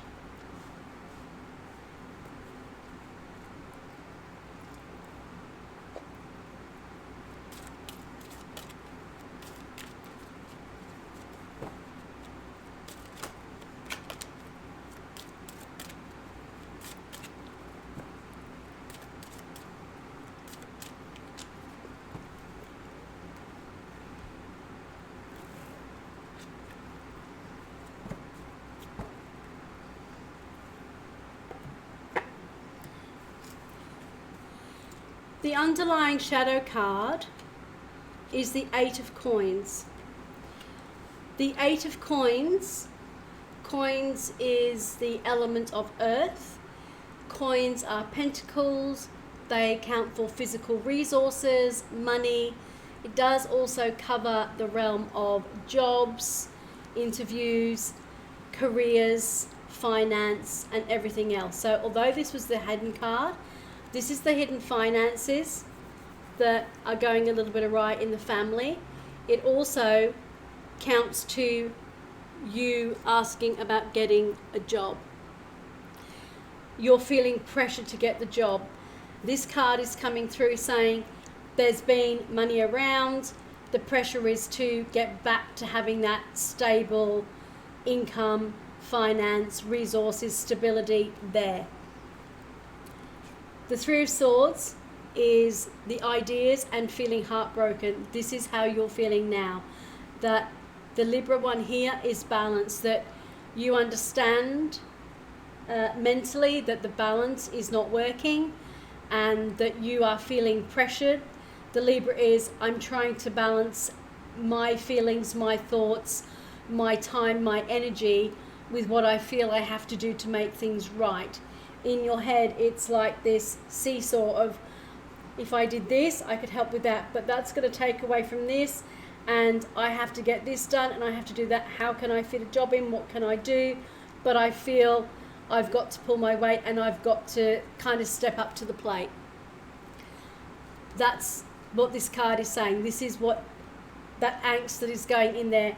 And although it's in your head, it hurts here in the heart. It is the thoughts, the ideas, all those things that are happening that actually give you that heartache, that broken heart of, it's not how it was, but how do I fix it? We then have here the Hierophant.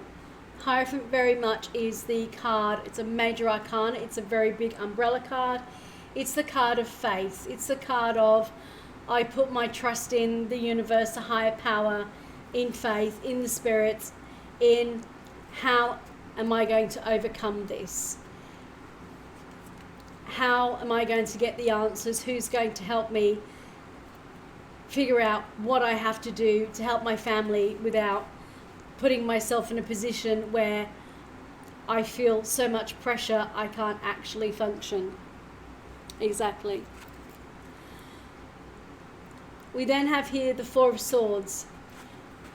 When we see these two together, it's almost like the way to get over this is to take the next step, which is rest. And that's almost like taking a step back and giving yourself some me time, some meditation time, some resting, and actually trying to get out of your headspace and clear your head, clear your mind, clear your thoughts, meditate a little bit, go somewhere where you can be alone for a period of time where you don't feel distracted, whether that is, and because your name's Horse Lover, I'm assuming out in nature with horses, that you have the ability to maybe go for a ride, go for a hack somewhere and feel I'm just one with nature.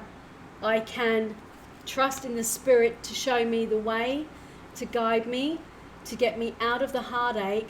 But while I'm mentally resting, my subconscious can still work on whether I should get a job, what type of job, what should I do, because I understand that the physicality of needs in the moment of having money to pay rent or mortgage and food and bills and utilities and day-to-day living for the family is difficult when finances go into disarray. Wow, accurate reading. I've been wanting confirmation, let go and rest and not think too much about the situation. That's exactly what you actually have to do. This is telling you that that situation, you actually have to make a decision, step back from it all and trust in a higher power, whether that is your angels, your spirit guide, God, the universe, the energies of the elementals as you go out and ride in nature, for you to actually take a step back from the situation. When you say you want to help your mum, I don't know whether there is a mum and dad and other family members, and I don't know your age and I don't need to. But as a child, and even an adult child, when the normal breadwinners are having problems and everything can break down, and it happens a lot in all families of all different walks of life, that someone loses a job, health issues, all sorts of reasons why income can be lowered for a period of time, or someone loses a job, or a company goes bust, all sorts of things happen, that then anyone kind of over the age of 16 automatically feels that they must get a part-time job after school or on Saturdays or the weekends or the holidays, or help out more by doing more physical chores around the house to give other people time. They kind of all of a sudden feel catapulted into going from I'm kind of living my life and things are plodding along to I've been sent into the adult sphere much quicker and in a crisis situation that I don't feel prepared for. Yeah, and it doesn't feel good, because when we're in there, what happens is we kind of get this hamster wheel effect of we go over the thoughts over and over and over again, and then we kind of get that, what I call analysis paralysis, is we overthink the situation so much that our thoughts actually almost freeze us and stop us from any form of momentum whatsoever, because we can't get out of our head, and all we can see is all the stuff we've thrown at ourselves, the negativity of if I don't do this, this will happen, and then putting so much pressure on yourself that it's heartbreaking, that you go, I can't deal with this and I don't know what to do, and I don't even know if it's my problem to start with, and I don't know how to go about asking, do you need help? Is that the wrong question to ask? How do I help? Should I help? Am I supposed to help? I think I'm supposed to help. I feel I should help. It's my mum, it's my family. I should do my bit. But how do I do my bit? And it's all of that. It's all of that. You definitely need to take that time out. I definitely want you to step back, take some time out, try to marshal your thoughts into something coherent. You know the family situation better than I do as to whether you should actually talk to your mum or somebody else as to, do they want, expect, or even think that they want you to get a job and help out?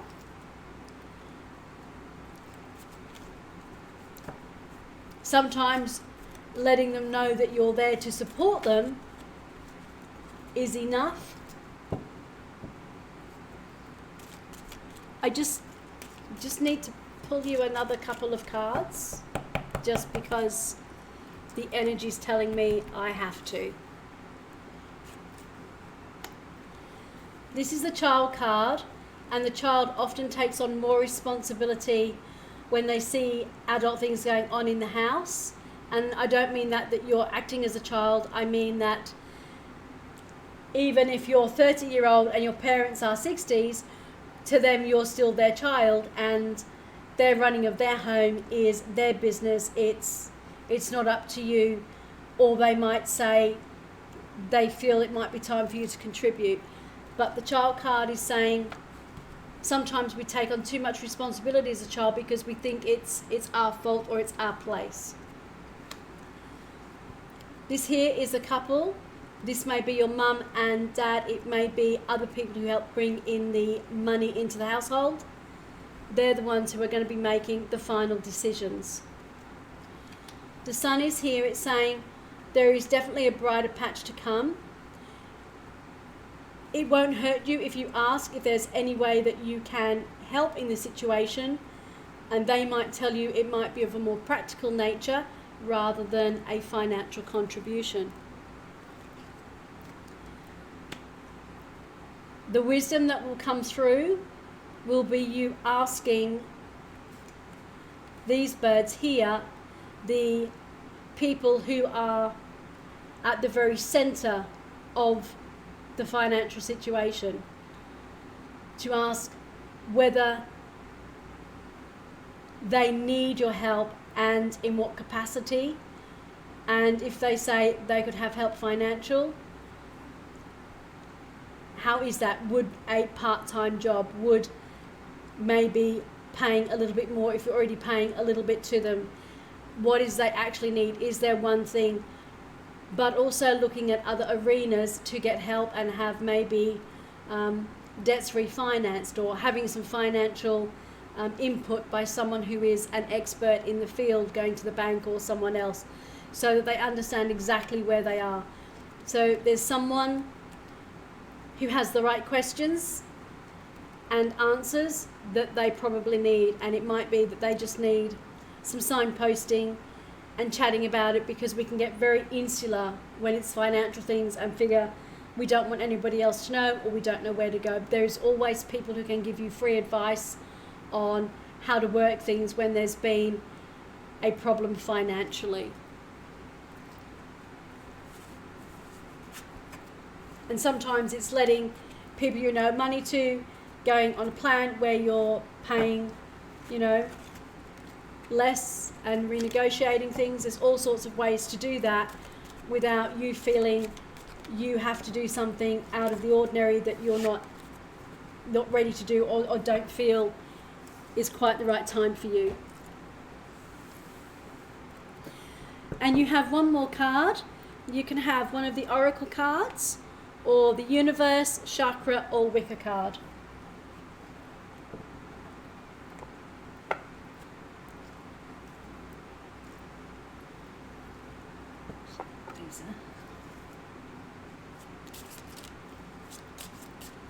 So do you want an Oracle, or Universe, Chakra, or Wicca?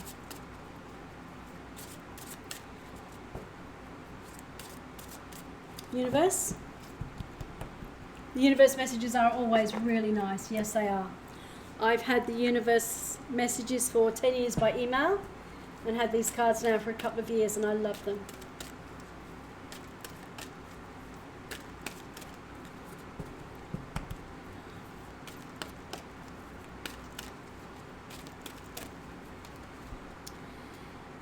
They chose you.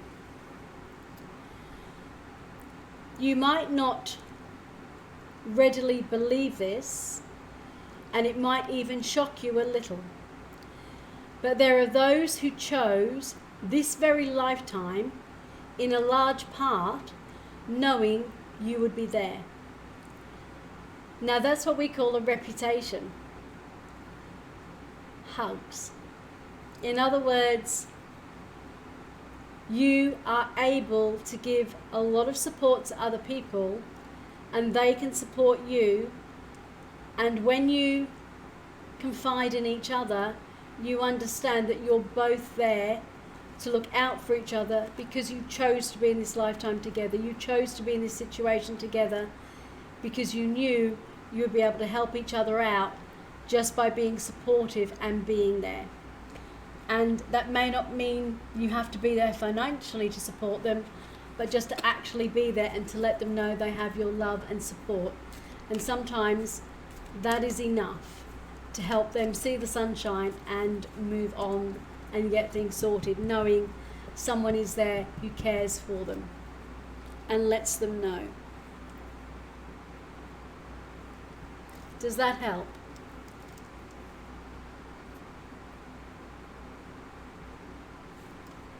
That's very much saying we're all here, and we chose to be here in this time frame, in this timeline, to be with these people because we knew at the time they would need us for compassion and friendship and love and joy, and just to know that we're there for them. It is really deep. Yes, it is. It's there just saying that sometimes we just have to let people know that we're there for them, and that we chose in spirit to be there with them because they would need us at this time, just to give them a hug and say we love you and we're here for you no matter what. And sometimes that's all it takes, is just to have someone else say, I'm here for you. When you need me, just sit down and tell me what it is you need from me. I'm glad. I'm really glad.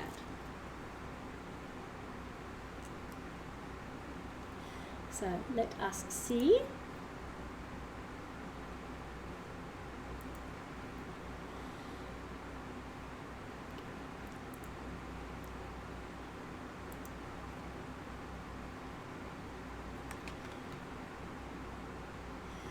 They will take most comfort knowing you are not feeling negative pressure in the aspect.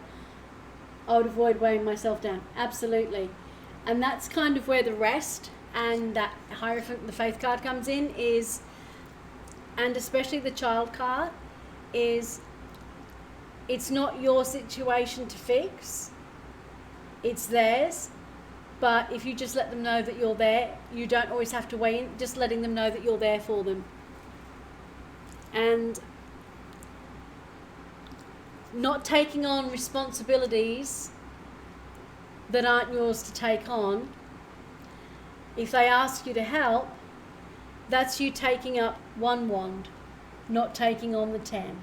That's different. That's you taking up your bit, and they might say to help with your costs and say, okay, this is what we need to cover what you're doing. You say, I can help with that.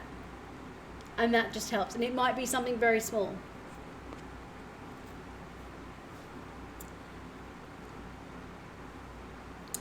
Project, it is up to you. Big clarity, almost shed a tear. Oh, I'm so pleased. And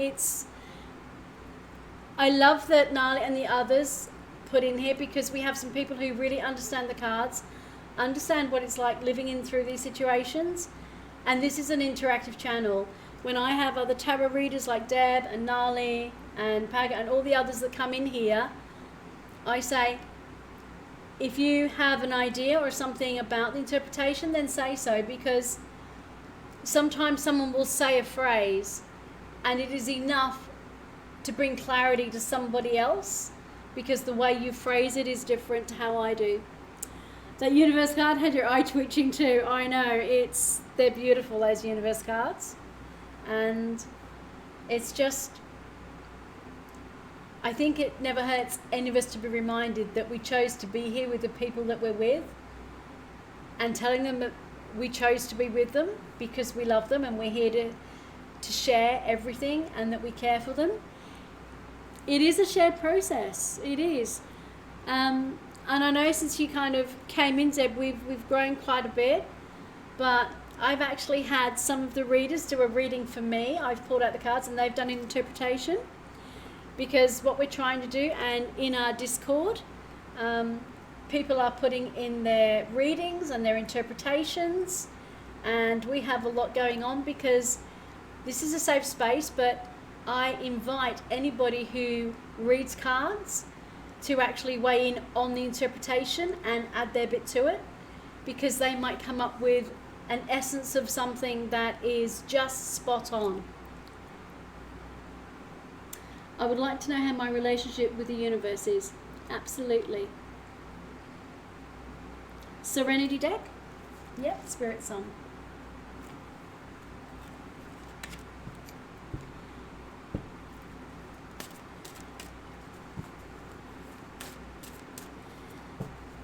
Yeah, we call it an interactive chat because it is interactive. It's not just me talking and you guys listening, or me just reading something. It's everybody being able to add something to the interpretations and the readings.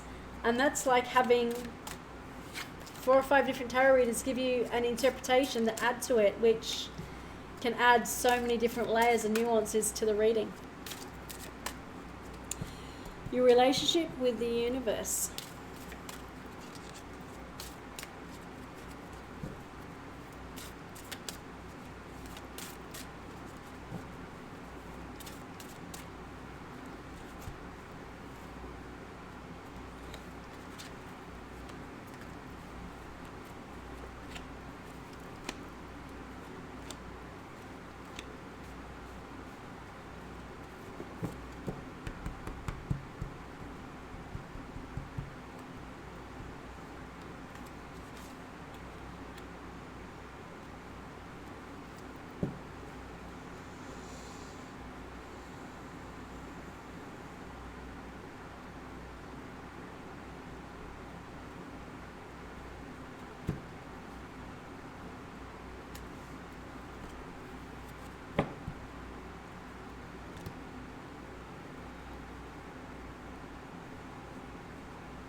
It is sometimes really difficult to read, chat, listen, type and watch how you manoeuvre the cards like that.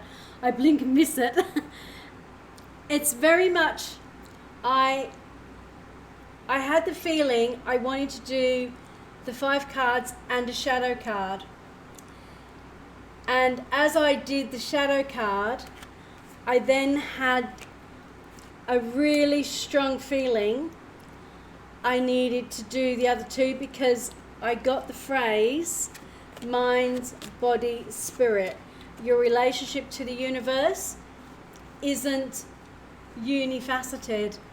Although this is your relationship, and again, sometimes it's just that energy, that intuition, that feeling of me going, I have to do something. And it's just, when my hands go like that, it's like, am I going, there's something I have to do, and I'm not quite sure, and then it just happens. And sometimes I never know exactly what I'm doing, and then I get that spirit goes, how do I have to do this? And that's what I'm saying. I'm not psychic, and it's whether people say it's guides or whatever, I just kind of get this is what I have to do. So your mind, body, spirit connection to the universe, the overarching theme of the 3 of crystals, which is collaboration and productivity. The crystals are the pentacles, and it's saying that there is mastery, there's creativity, but this is your mind. This is you understanding that your mind is thinking, I have to create physical resources to help me going.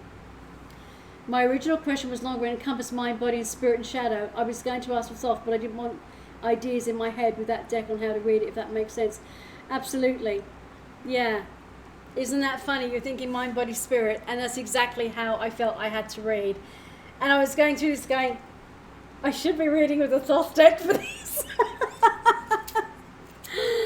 And I was going to tell you, I've done this, but I actually had a really strong urge to pull the Thoth deck. We are incredibly connected, but I'm taking this because but mind, body, spirit was an incredibly powerful, I have to read mind, body, spirit for you. Yeah, it absolutely does make sense. It absolutely does. So the 3 of crystals, the 3 of pentacles is very much the mind. The body was the 10 of crystals. And again, in this one here, it is stability and attainment. This is the body. This is you very much being able to fulfill all the body needs and desires in this lifetime for you to attain, that the universe will help guide you to creating the moments, the opportunities to fulfill the ideas, the pathway and the blueprint for the mind, and the physicality of the resources and the environment for the body. The relationship with universe and the spirit is the 7 of feathers.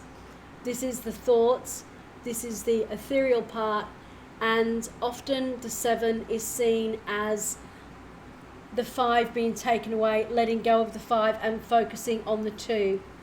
In this deck you will see that it is a cheetah. It is preparation and resourcefulness. In the undertaking of this card and the relationship with you and spirit, with the universe, this card is saying, by you preparing yourself and understanding what your spiritual nature has to do to propel forward, the cheetah being incredibly fast, always prepared, and being resourceful, is you understanding that the universe will never let you be unprepared for an opportunity, and that you will always have the resources through the body and the blueprint through the mind, so that your mind is prepared, your body has everything there, and your spirit understands the spirituality, the preparedness, the resources and everything you require on all three planes for you to connect with the universe, to allow this reading to be in context, mind, body, spirit in alignment through the universal and actually the higher enlightenment of spirit.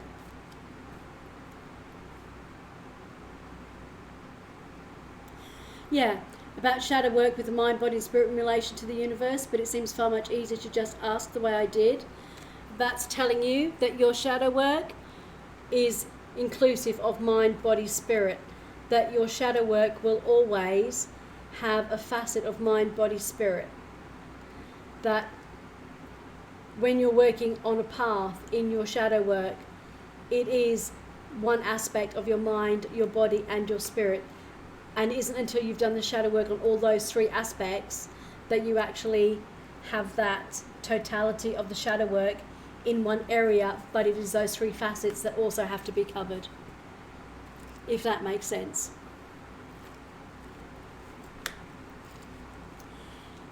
So, the center of the universe is the page of feathers, exploration and discovery. So the page, we understand, it makes sense? Good. I hoped it would to you. The page of feathers is the page of swords. It is messages, it is signs, it is symbols. It is you understanding that the universe will always send you a sign, a symbol. It might actually be a feather. It may be a crystal. It may be a repeating number. It may be an image or something you keep seeing, a thought, a blueprint, something that you're seeing all the time, and you understanding that those signs and symbols are your direct connection to the universe and how it is giving you your guidance to understand exactly where you're going. When this talks about shadow work, you have to look for messages and reveal the hidden symbols and messages that are coming through in the shadow work, because it's never just a simple A, B, C, D. It is making you work for it and understand the level and layers behind the shadow work, that they will always take you somewhere deeper. And those messages you will see will take you into an area that will take you deeper. It's like reading with the Thoth deck takes you deeper, understanding Kabbalah takes you deeper, adding astrology takes you deeper. Using one of those, doing your path work and then adding in something else will take you deeper and give you a different nuance and meaning. So in shadow work, in mind, body, spirit, and how the universe sees you doing that and what it has in store for you, is that you will always have more intrinsically, exploration-wise and discovery, that it is a lifelong journey for you. It is not something that you will stop and start in 6 months. Your mind, body, spirit connection, there is a discovery and an understanding that these four work in tandem. There will always be exploration, there will always be discovery, because you will always be expanding the mind, body, spirit connection to the universe and exploring the answers to that through shadow work. You're utilising Stoicism and learning more about that in contrast to tarot and various other metaphysical things to keep my head out of the clouds to do the best work I can. Absolutely. It is, your journey will take you to other areas that, as you say, keep you grounded and give you a different basis to build a foundation on. And everybody's shadow work or shadow path work, journeying work, will take you somewhere else. The main thing is to make sure you always journal it and look back and reprise what you've done. Philosophy really grounds me down. It does, and everybody is different. Some people use art or they're creative because that's what keeps them grounded. They're doing something creative and physical. So it's different for everybody. Some people will take up yoga because actually progressing through the different asanas makes a difference. It's very different to everybody. I've then taken that as almost like the central as the spirit and you, and then I've taken the 4 directions and the elements. So you have here the magician at the very top, which is brilliant because you know the magician has all the tools. And this is also the raven, who is also a messenger between the both worlds. When you're talking mind, body, spirit, and you're talking universe, up as above, as below, the magician. This is telling you the universe is understanding exactly what you're doing. You are on the right path. You are having the right tools, and the universe will be giving you access to more and more tools as you expand this out. So the tools will expand, your understanding, and where the pathwork leads you will expand, because it has to expand.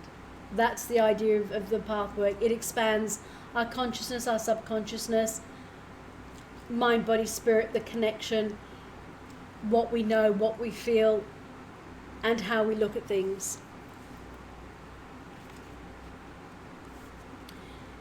You have the 8 of feathers, courage and solutions. You're understanding you're getting a lot of feathers, which is the element of air. Excellent. And that is again because you have an intellectual way of looking at things and understanding, and therefore the feathers are there to tell you that your thought process is exactly on track. This 8 of feathers, courage and solutions, it doesn't get any better than that. When you're doing path work, it does take courage to go, I'm going to delve deeper, I'm going to face my own dark side, I'm going to face the inner side of myself, the things that I don't like bringing to the light. And because of that, it does make a difference. You need courage to do that. It is excellent. It's a beautiful reading. And I'm so glad that I picked up on the mind, body, spirit, the exact way of doing it, because I was very drawn to do that for you. It just was like, I have to do it. We have the Emperor. Focus and stability. And remembering that we are in the Emperor year. To have the Magician, Major Arcana topping, and the Emperor, this is all the tools, mind, body, spirit, universal connection here, going all the way through to the Emperor, stability. Still wanting devotion of chosen Thoth? It's, you get the reading you get with that deck. I think because I just had that mind, body, spirit connection, and I kind of felt, it did kind of think to me, shadow work, path work, Thoth deck, because that would be the one I would use.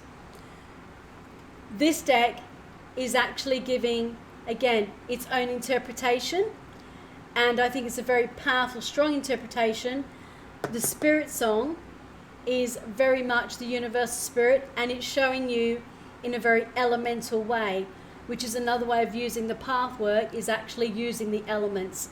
And this is a very elemental deck, and it's very much, the feathers are not only the element of air, but they're a physical thing that you can actually get signs and symbols. And that was one of the things that you can actually see, the raven and the magpies, that you might actually see images here of a cat, you know, a larger cat. So these are actually giving you very simple images. When you look here, this is a mouse. It's kind of attributing everything. It's giving you everyday things that you might actually see as signs and symbols, and you can go, yeah, that's actually a reinterpretation. It is a sign, it is a symbol that what I'm thinking at the time, that these animals are giving me from the spirit world, they're actually tangible signs I can look for. I might see them on posters, I might see them in something, in a magazine, in a book, hear about them. But these are tangible signs for you to actually see.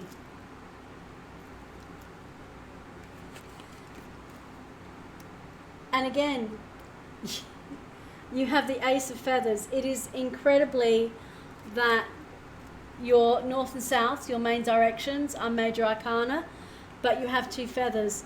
And you have the Ace of Feathers here, mental clarity and foundation.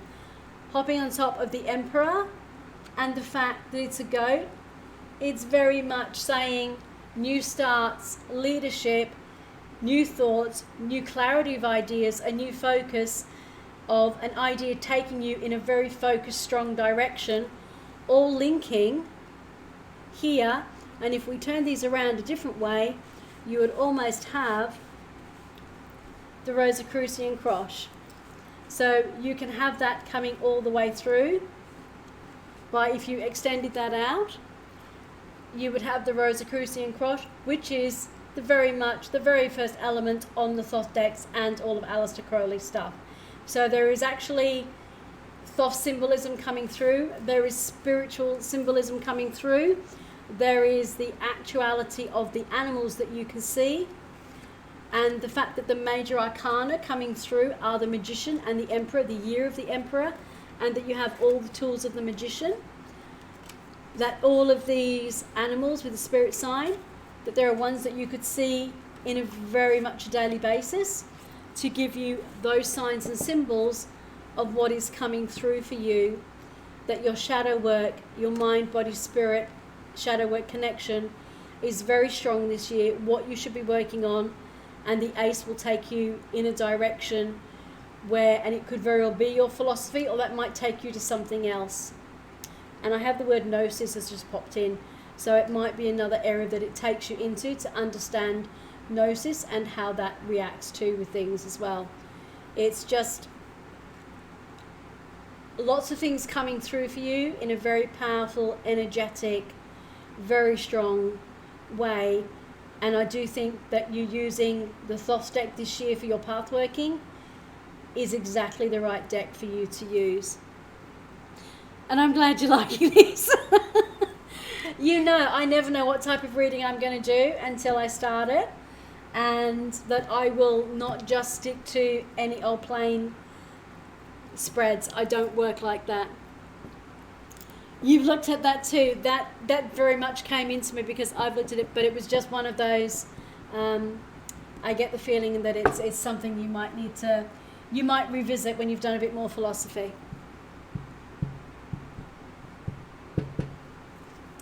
Like I said, you and Pago, I have a very strong energetic connection with on your readings.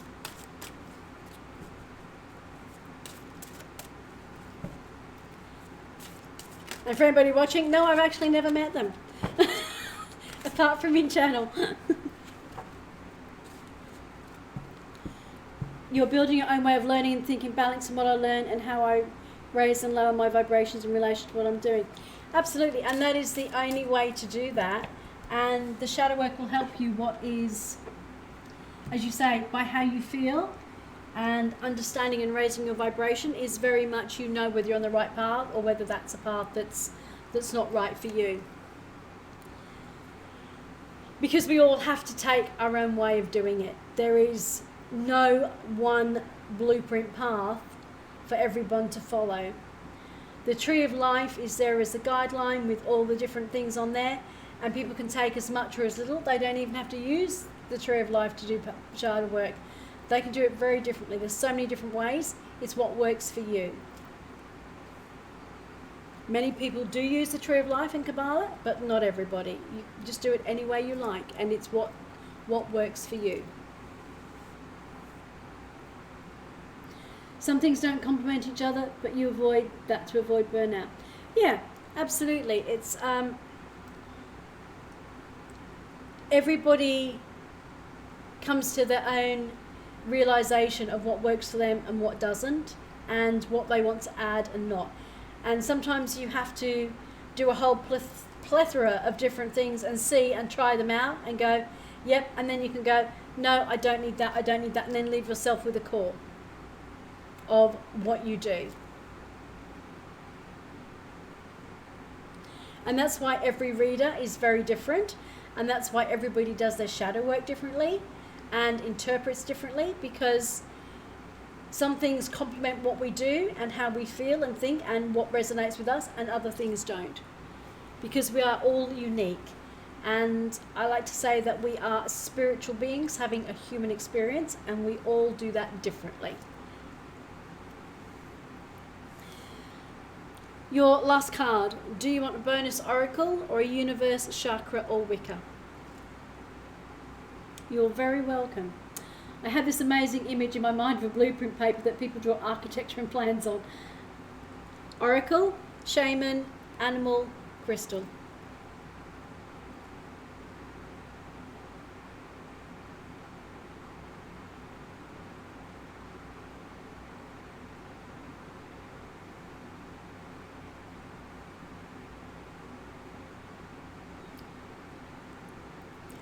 This is the shamanic oracle, the divine animals, or a crystal.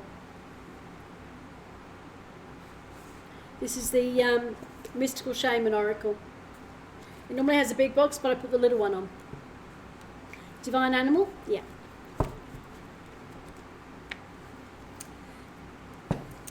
And again, as you'll see on the top of the screen, I am raising money for WWF. If you've liked what you've seen and like what I do, if you haven't already, please follow. It helps the channel. If you'd like to help us raise money for WWF to help the bushfires and the animals in Australia, then if you put the exclamation charity, it will give you the Tiltify link, and you will directly, either through your credit card or PayPal, be able to donate to Tiltify. Anybody who does will get a very special reading with the Truth Tellers deck and a special app that comes with that. This is a tarantula.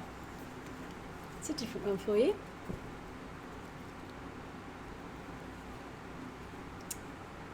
The tarantula is connections. You see this card? The tarantula uses its web to connect itself physically to all parts of its environment. Like any arachnid, they also use that to tell if a mate is coming into being, into close proximity, or food. They are able to create this from their own body.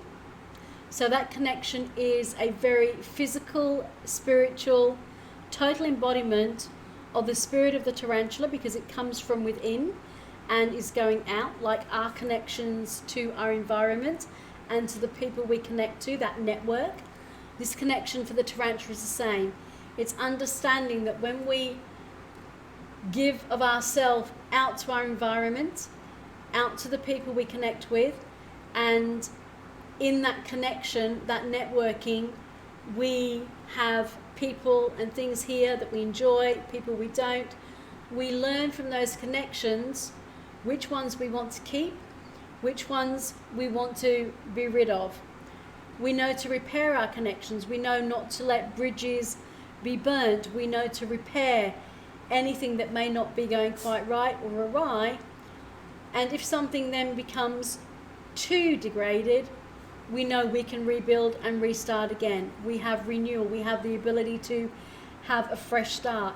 So at all times, although we have those connections, we can add and subtract those connections, but we can always rebuild and remake and create new connections every day as we need to.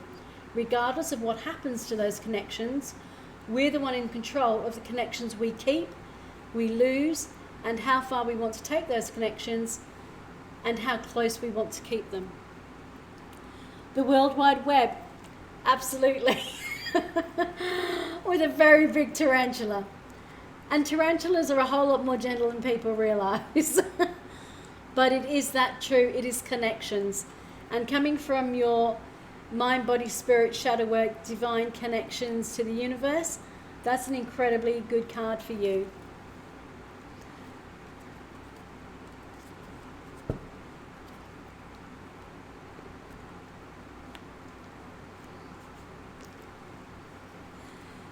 Big World Wide Web tarantula web. This big. This big because they're huge.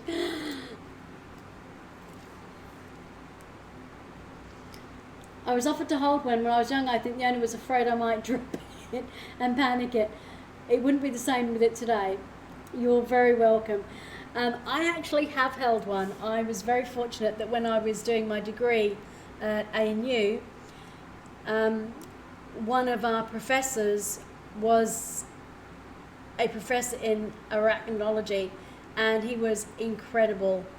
And we had so many incredible spiders in his collection, and he had a pet tarantula that we were allowed to hold.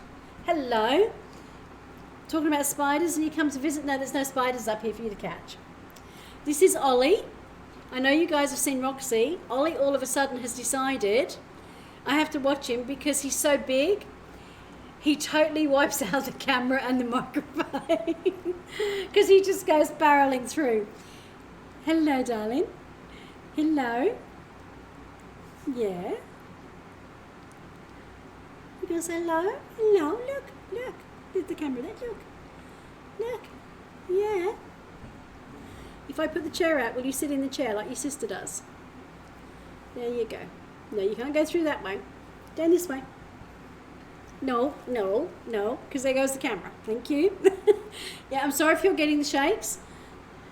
Ollie caught onto the table, came a bit late compared to the other kitty, but now he's all over it. He's got little feet. He's actually very big. Hello, darling. Hello. Hello. There's only one problem. You take up all the room of the table. This is Ollie, and he's a big sook. He loves his cuddles, and you love your ear up, and you do. Yeah, you go, look, in there. Yeah. There's only one problem. No, you can't have... There you go. You're going to go down there? No, no, don't do that, because you'll knock everything out. Big feet and bottom, he absolutely has. You're going to come to me. Thank you, darling. Yeah. Come on. Yeah, I love you, but you're so big, you just totally demolish the table. Come on, you do. You just demolish the table. Good boy. Literally, he demolishes everything. I had it all set up this morning, and he then decided he'd get on the table, but then they do love it. But he was looking at the camera in the ring light, and he was headbutting it. So 2 minutes later, it was totally everywhere, and I had to reset everything up again, just like I've just had to do now. So I'm really sorry if things have changed slightly. Yeah, I know, they do. They absolutely love it. They totally do. Next we have Vanrik. Vanrik, if you are still here, it is your reading. Oh yeah, he has very fluffy tarot cards. He really does. He just likes to get hold of everything. But hello, Ultimate. Happy, great to see you. The Robin guy from England. Hello.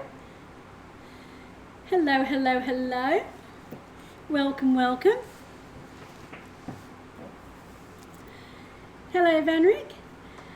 Ultimate, once you've been in the channel for a little while, you can accrue in-channel currency called Pentacles. My last reading set you free, but I'm really pleased. You could very well still have enough Pentacles to get your next reading, so you can just put exclamation join or check exclamation coins to see if you have enough. If you've got 10 Pentacles or more, I'm sure you will have, then you can just join the queue. I'm glad it set you free a little bit. How did it do that? And Vanrik, I need you to pick a deck. So we have the White Sage Tarot, the Romantic Tarot, the Encore, the Spirit Song, the Marchetti, and the Venetian Carnival.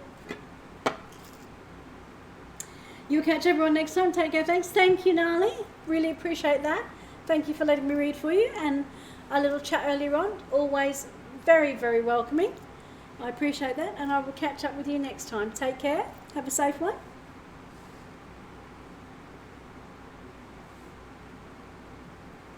The romance, absolutely.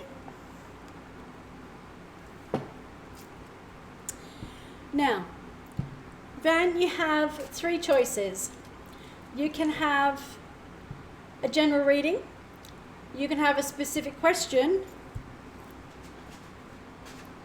or you can have our 3-card romantic reading. You found the right things to say and use the animal deck, penguin, buffalo and crane. I remember. And it's just the card, the deck you pick, and the messages that come through, they're known as the oracular moment. And in that moment, it is the right thing to say at the right time. And I'm glad if it helped and made a difference.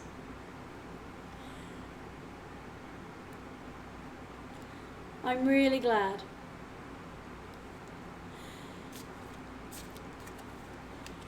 So Van, are you wanting the special 3-card reading? The 3-heart romantic reading? Okay. This particular one is called the 3-card love spread. It is you, the lover, other person in the relationship, and the dynamic between the 2 of you. So, is that appropriate to your situation? If there is a partner involved, to have the dynamic, you, them, and the dynamic between you? Because I need to check that first, or I will do another 3-heart reading.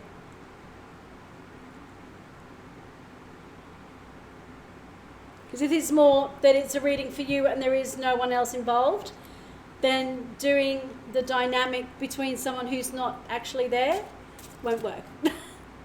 It does? Okay, terrific. So the very first one, we've got you.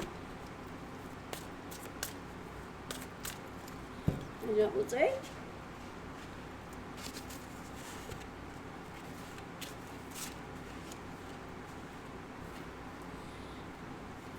You, partner, and the dynamic.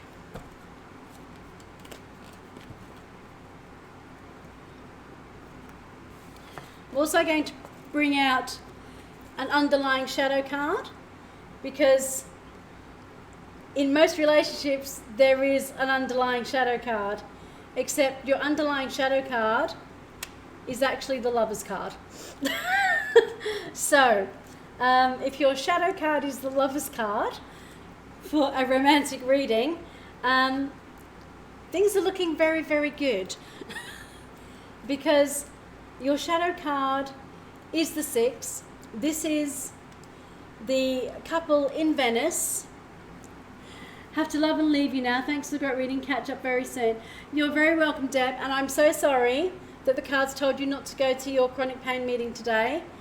But I do hope that you rest up and that you understand that the cards were just actually looking out for your best interest to get yourself better. And actually sometimes, as hard as it is when you run something not to be there, you have to put yourself and your health first, and people will understand that when they also suffer from chronic illnesses, that when you have a bad day or a not so great day, it can very easily turn into an absolutely awful day if you push it too much.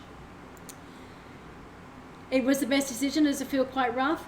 Then I suggest going back to bed, having an easy day, resting, and not feeling guilty that you're putting yourself first, because rest and sleep, even just resting or reading, having some nice incense or candle, whatever helps you relax, music, whatever it is, binaural beats, having something there to take your mind off it and just allow you to relax and get the rest you need and eat something light and healthy. I do understand it very much. I've had 5 days off from streaming because I woke up and said to Layla, I can't stream. I'm just not fit to. And I just said to everybody, You know, I'm just having one of those times where I have to listen to my body and I have to rest, and I put myself to bed for 3 days, because sometimes that's what you have to do. I can't read if I'm not at my best, and that wouldn't be fair to anybody else, and it's not fair to me, and it's not fair to Anna to say I'm going to do something but I'm not feeling up to it, and you're going to then have the consequences of looking after me because I'm now made myself worse. Yeah, pacing is exactly it. It's pacing, baby steps, and it's knowing that when you're having a great day, enjoy it. If you're having a bad day, look after yourself. If you're having one of those and you know if you push it, you're going to go over, pull back. So you take care. You absolutely take care. And thank you for calling in. And Thursday, I'll make sure I tag you again, because that's my UK time. All right? But you take care. Lots of love to you too. Mwah. Take care, sweetie. Look after yourself and let me know how you go. You know, you can message me anytime. You're my bestie. So, you have the Lovers as your shadow card. It doesn't get any better than that. This card is based with a couple in Venice, in a gondola, happily, in love, very romantic destination. That's your shadow card. So, we're now going to actually look at you, your lover, partner, significant other, and the dynamic. And I don't know what that dynamic's going to be. Now we have the other cat. Okay, now you have Roxy, the girl cat, who's come to bless the cards. She likes to lay on the cards and bless them totally. Her and her brother are a bonded pair. That's beautiful, darling, but nobody can see anything now but you. Roxy, sweetie, I know your brother's been up here. Come on, over here.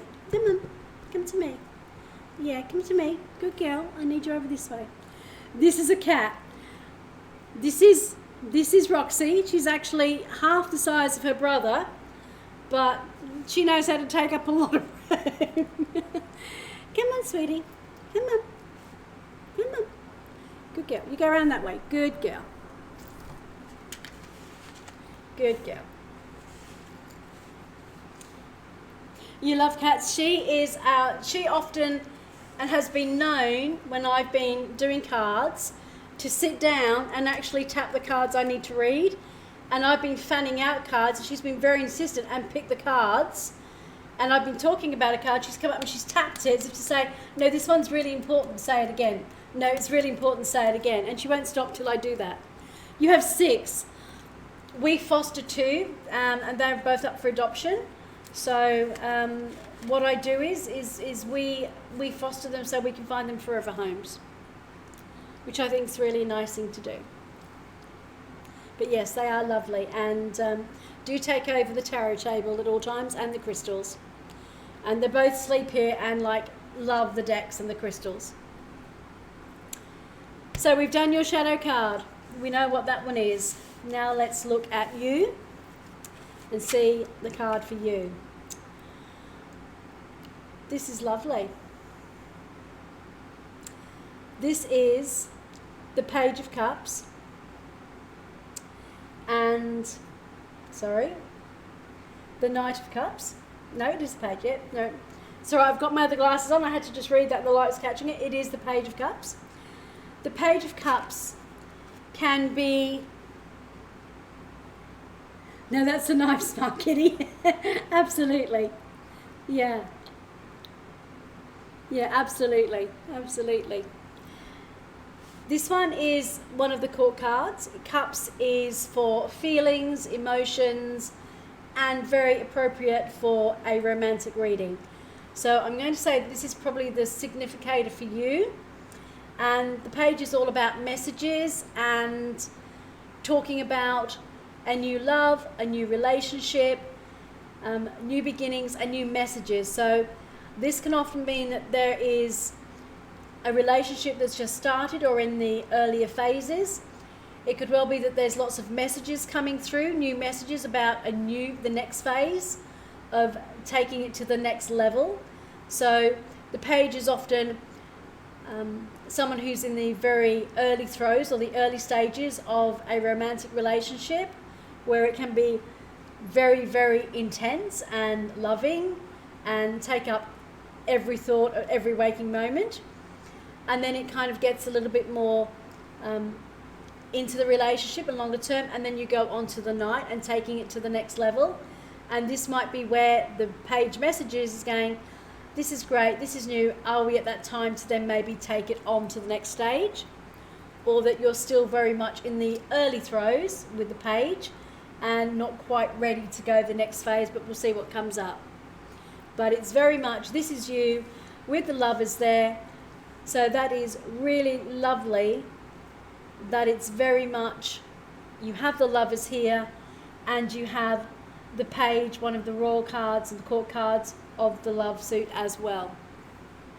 There is someone new in your life. That would make sense with the page, because that's often new relationships and the starting of romance, and how I would probably have this one, because when there's a new person in your life and a new relationship, it's very much all in, and it's kind of like that whole new love, that whole new getting to know everybody, that wonderful just getting to know someone, everything about them.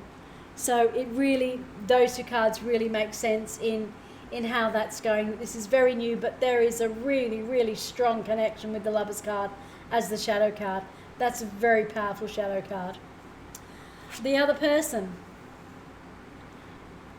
Wow. We have here the Eight of Cups. This person, the partner, again, it's the Suit of Cups. It is the 8. Now, the 8 in this deck shows that there are a group here.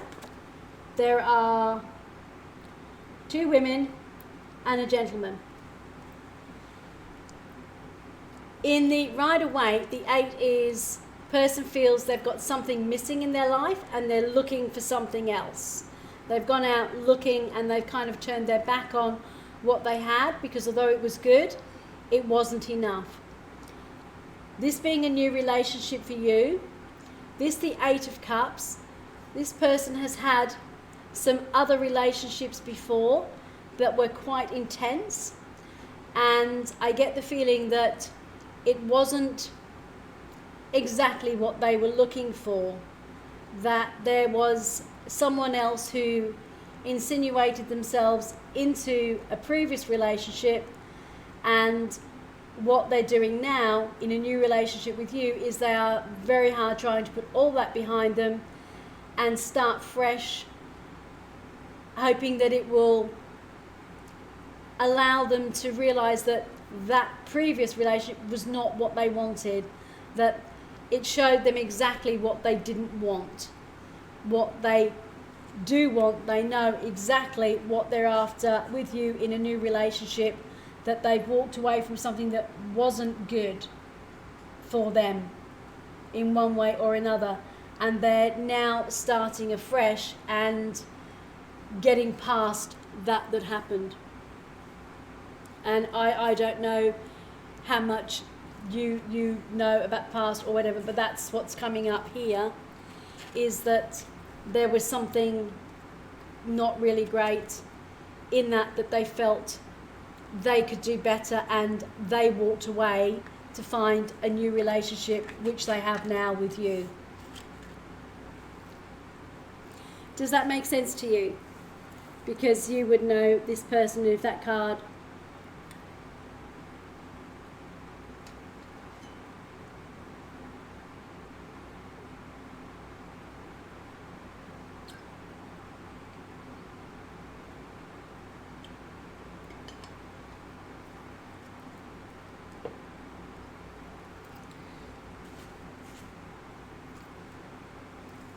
Take these away.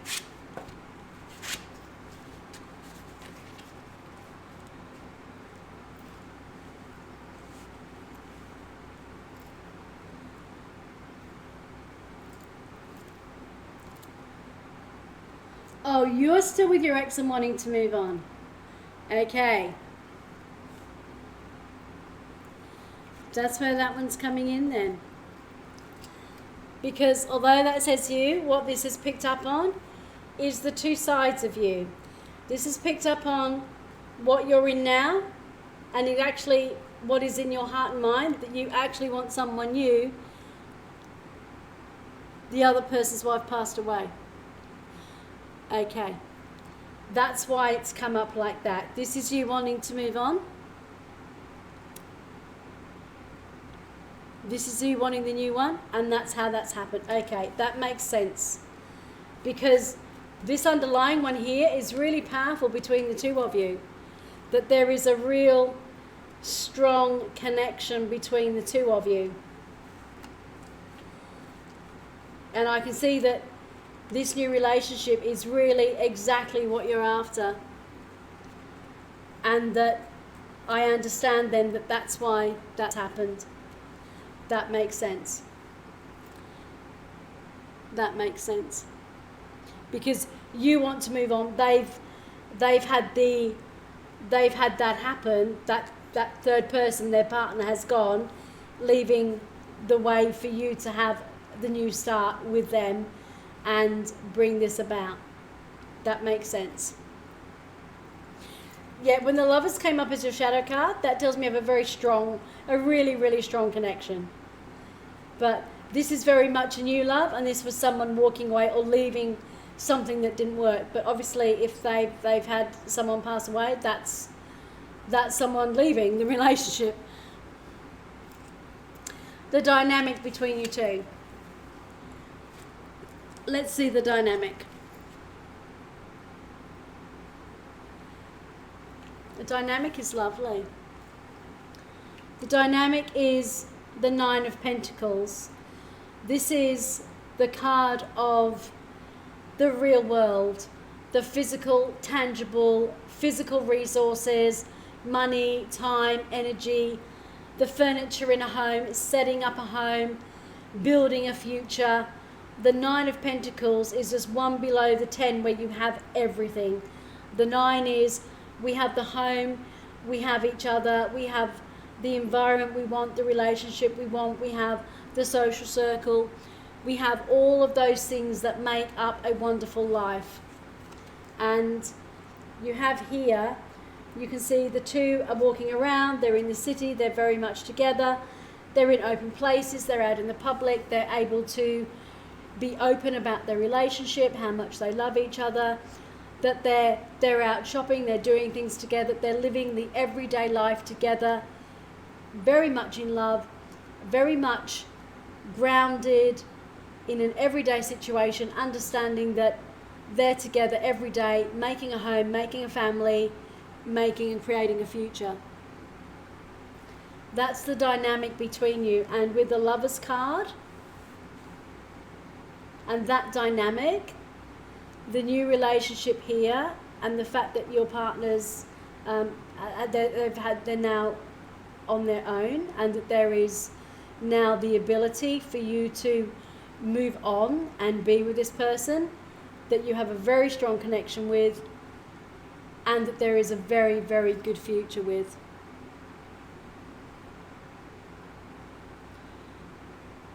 And that's why that's so strong and that's so strong, because you're actually already committed to this person as your significant other, even though technically and in everyday situation you might not be, but in the heart and to you in every way, shape possible, you have already committed to being the partner of this person. It is, let's just say, it's a 9 out of 10. So the 10 is the perfect, it's everything is there, you've got everything, the 10 Pentacles, where you've both worked to achieve it. This is a 9, it's a 9 out of 10. That's a pretty good. So it's not a 10 out of 10, it's a 9 out of 10. But that's probably because at the moment you're not actually physically together. You're still in the stages of becoming this, but it will grow into the 9. And then there is nothing stopping it becoming a 10. But at the moment, The cards say at least a 9 out of 10. You can work on that. It's pretty perfect, yeah. That's, 9 out of 10. That's not bad.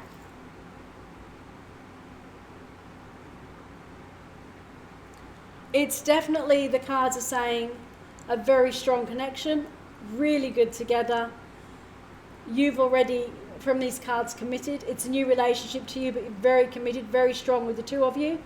And understanding that this person is now free for you to be able to move on and have that relationship, then it's definitely, it looks wonderful. Only you know when the time is right to move forward with your life, as does the other partner here, that the two of you know when is the perfect time. But it shows here that underlying the strong connection and what you have in the future is definitely there. You will work out when is the right time to do so and when it's suitable for everybody involved. He is in the Sea of China and I'm in Africa. Okay, so there's a few details to work out. In the Sea of China, as in works on the boats or on a platform, a rig or something, or in particular, someplace. And whereabouts in Africa are you?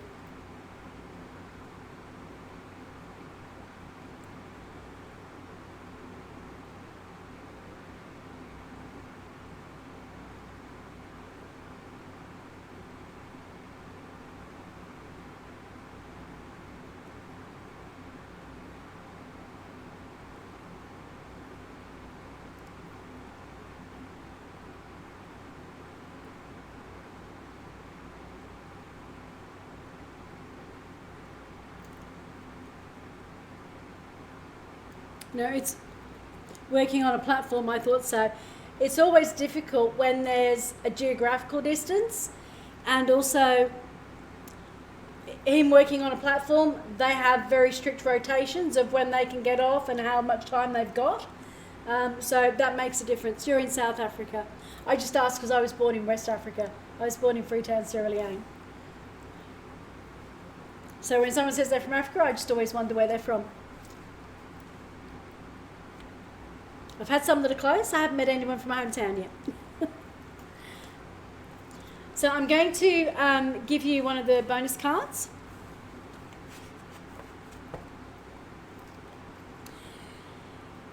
So you can have a universe, a Wicca, or a chakra card.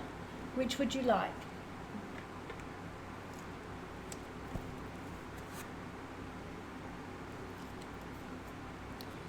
So you can have the universe card, a Wicca card, or a chakra card as your bonus card.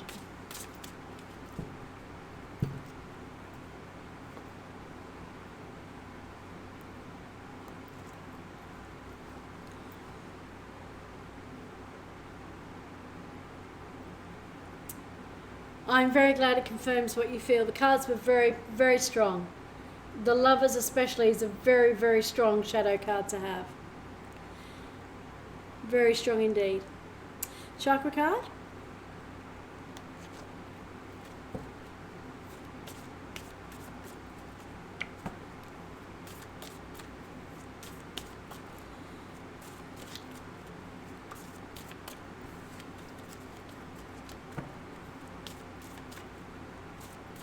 And sometimes that's what readings are about. It's almost like a validation of what we feel and believe.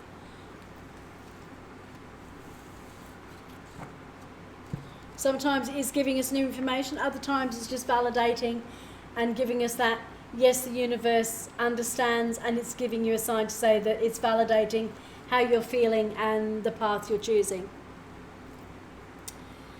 This is the 5th chakra, it's the throat chakra, and this is expressing my feelings. Sounds a very, very appropriate card.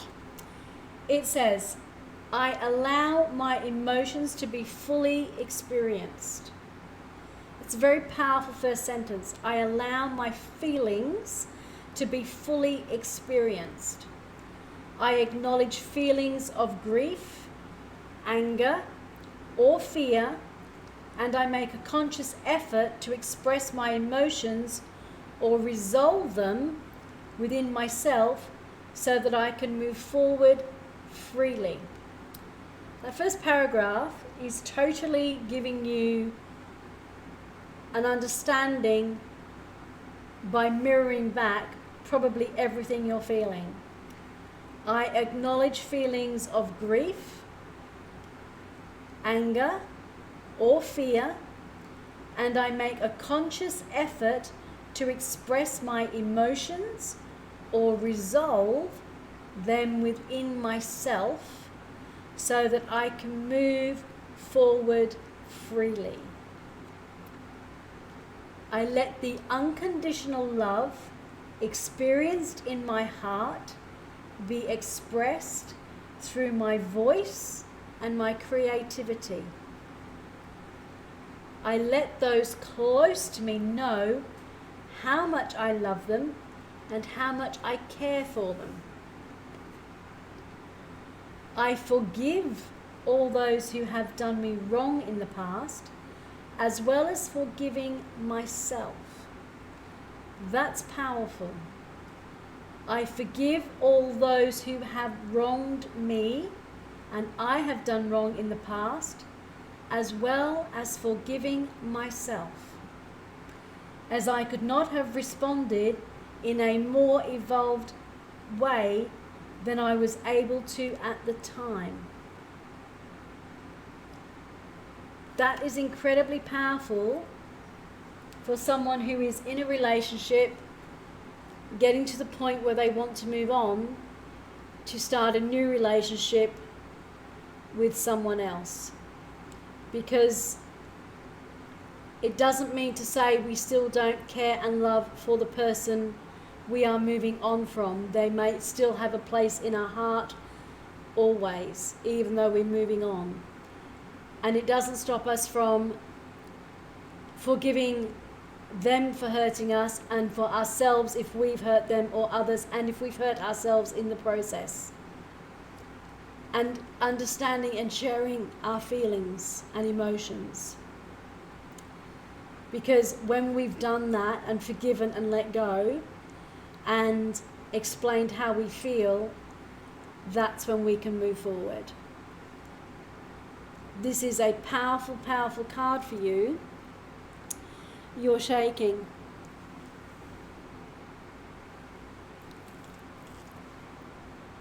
Hang on, I missed that.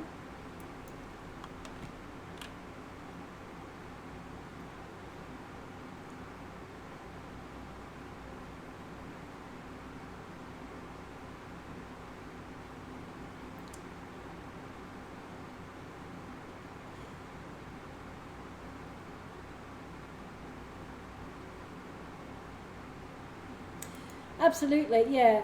That's a saying he definitely said, Bruce Lee. Lots of good sayings. It's if you focus very much on the minutiae, you don't get to see everything around. But it's very much that we still have to forgive to move on, and sometimes even though we move on, is still letting people know that we still cared for them and that there were good times. So you may have to go back and listen to this, so you can even write this down if you want to. Yeah, you can't throw away 36 years together and not care for them. I love him, but I'm not in love with him. Absolutely.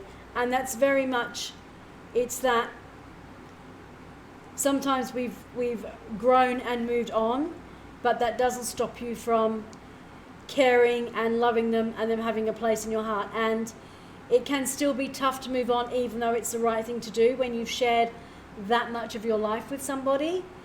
It doesn't mean to say that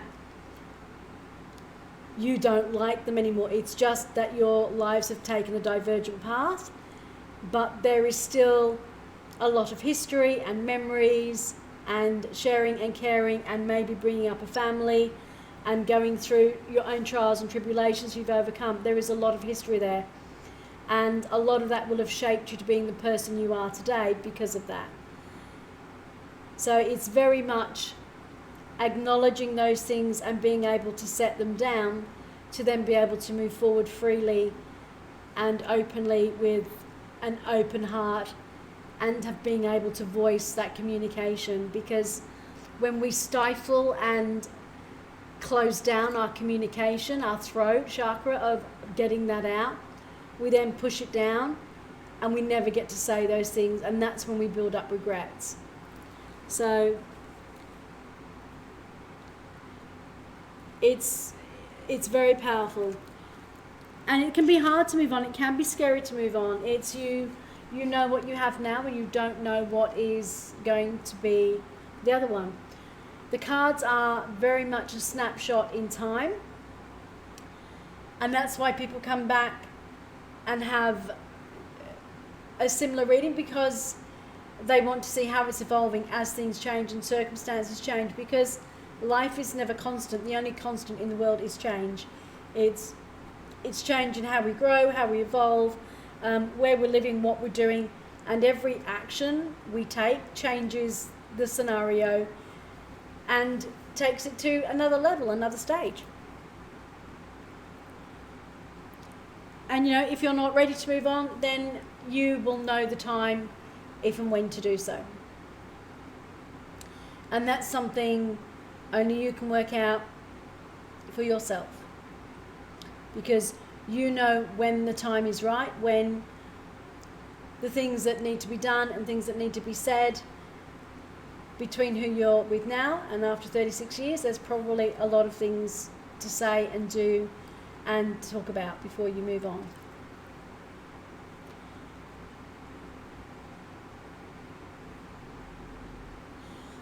Your decisions do change your outcome in life. Our choices, our decisions, right or left, stay or go, they make a different life. Only we know and can choose what the outcome we want for our life. Are we living our best life? Are we living and doing what we want to do? It's only you can decide what is best for you. Other people can put in input and ideas and thoughts, but only you know how you feel in your heart, in your mind, in your body, in your spirit, in your soul. Only you know what is right for you and when it is right for you. No one else can make that choice for you. It's not anybody else's right to make that choice for you, because it's your choice, it's your life, it's your path.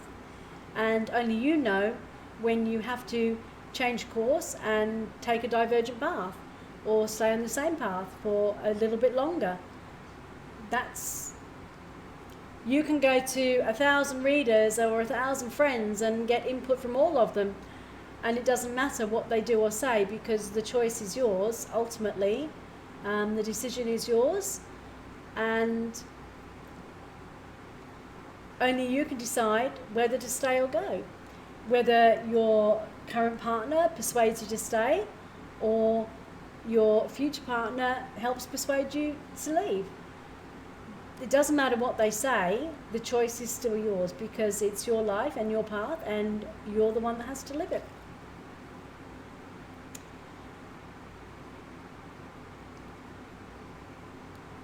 If I don't do it, I will never know. That's very true. And you might think it's an opportunity lost. You might stay, and only you know the circumstances of your life and what you're willing and how you're willing to live and who with, and what you're not willing to do. And you have your own boundaries. And like I say to people in any relationship reading, it's up to you to decide on your boundaries. It's up to you to decide to whether those boundaries are soft in the sand drawn, or whether they are like a wooden plank fence, or whether they are like metal rod fence. It's how strong you keep those boundaries, and what you think is crossing a boundary, or a boundary that cannot be crossed and will not be negotiated on. If that's your personal happiness and what creates that, that's entirely up to you, because we each live our life with our own choices and boundaries we've made, and things we will and won't do for our own personal life, happiness, whatever it is. That's That's why we're all unique, and we each have our own life to carve out and our own journey to take. We can be alongside someone else, traveling along together, but we each have our own journey. Even if we are in a relationship or a couple or married, whatever, we each have our own journey, because we're not walking on the same track, we're walking side by side. And this person's journey may go off here, and this person's journey may stay here, or they might both diverge, or they might both cross. It doesn't matter. We each have our own journey, and it's only when we live our own journey and are true to ourselves that we actually live a life that we feel happy with, because we've made our own choices and we're happy to live with those choices. And you're very welcome.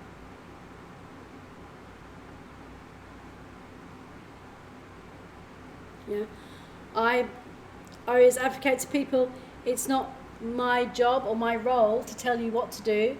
I interpret the cards. The choices you make, the decisions you make, and the actions you take are entirely yours, because I don't know the minutiae of your life. I don't need to. It's not my place to. It's my place to read the cards and you to interpret them in your lifestyle and how it fits with what you're doing and thinking and feeling and saying.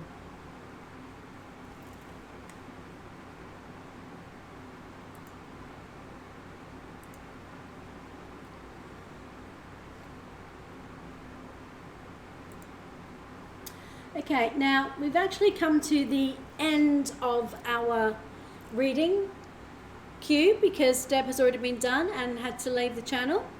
So, is there anybody else in the channel who would like a reading? Because we are just over our 3 hours, but I'm still happy to do a reading if anybody would like one. So if you are in the channel and would like a reading, please put in chat now that you'd like a reading, and I will do a reading for you.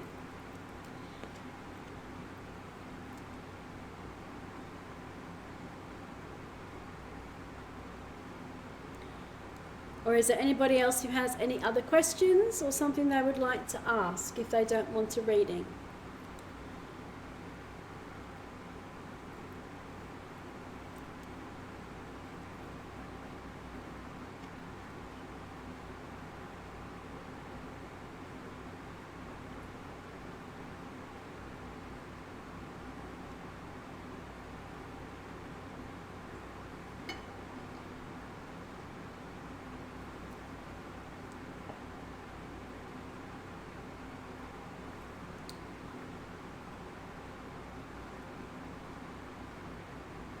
Nobody else need a reading?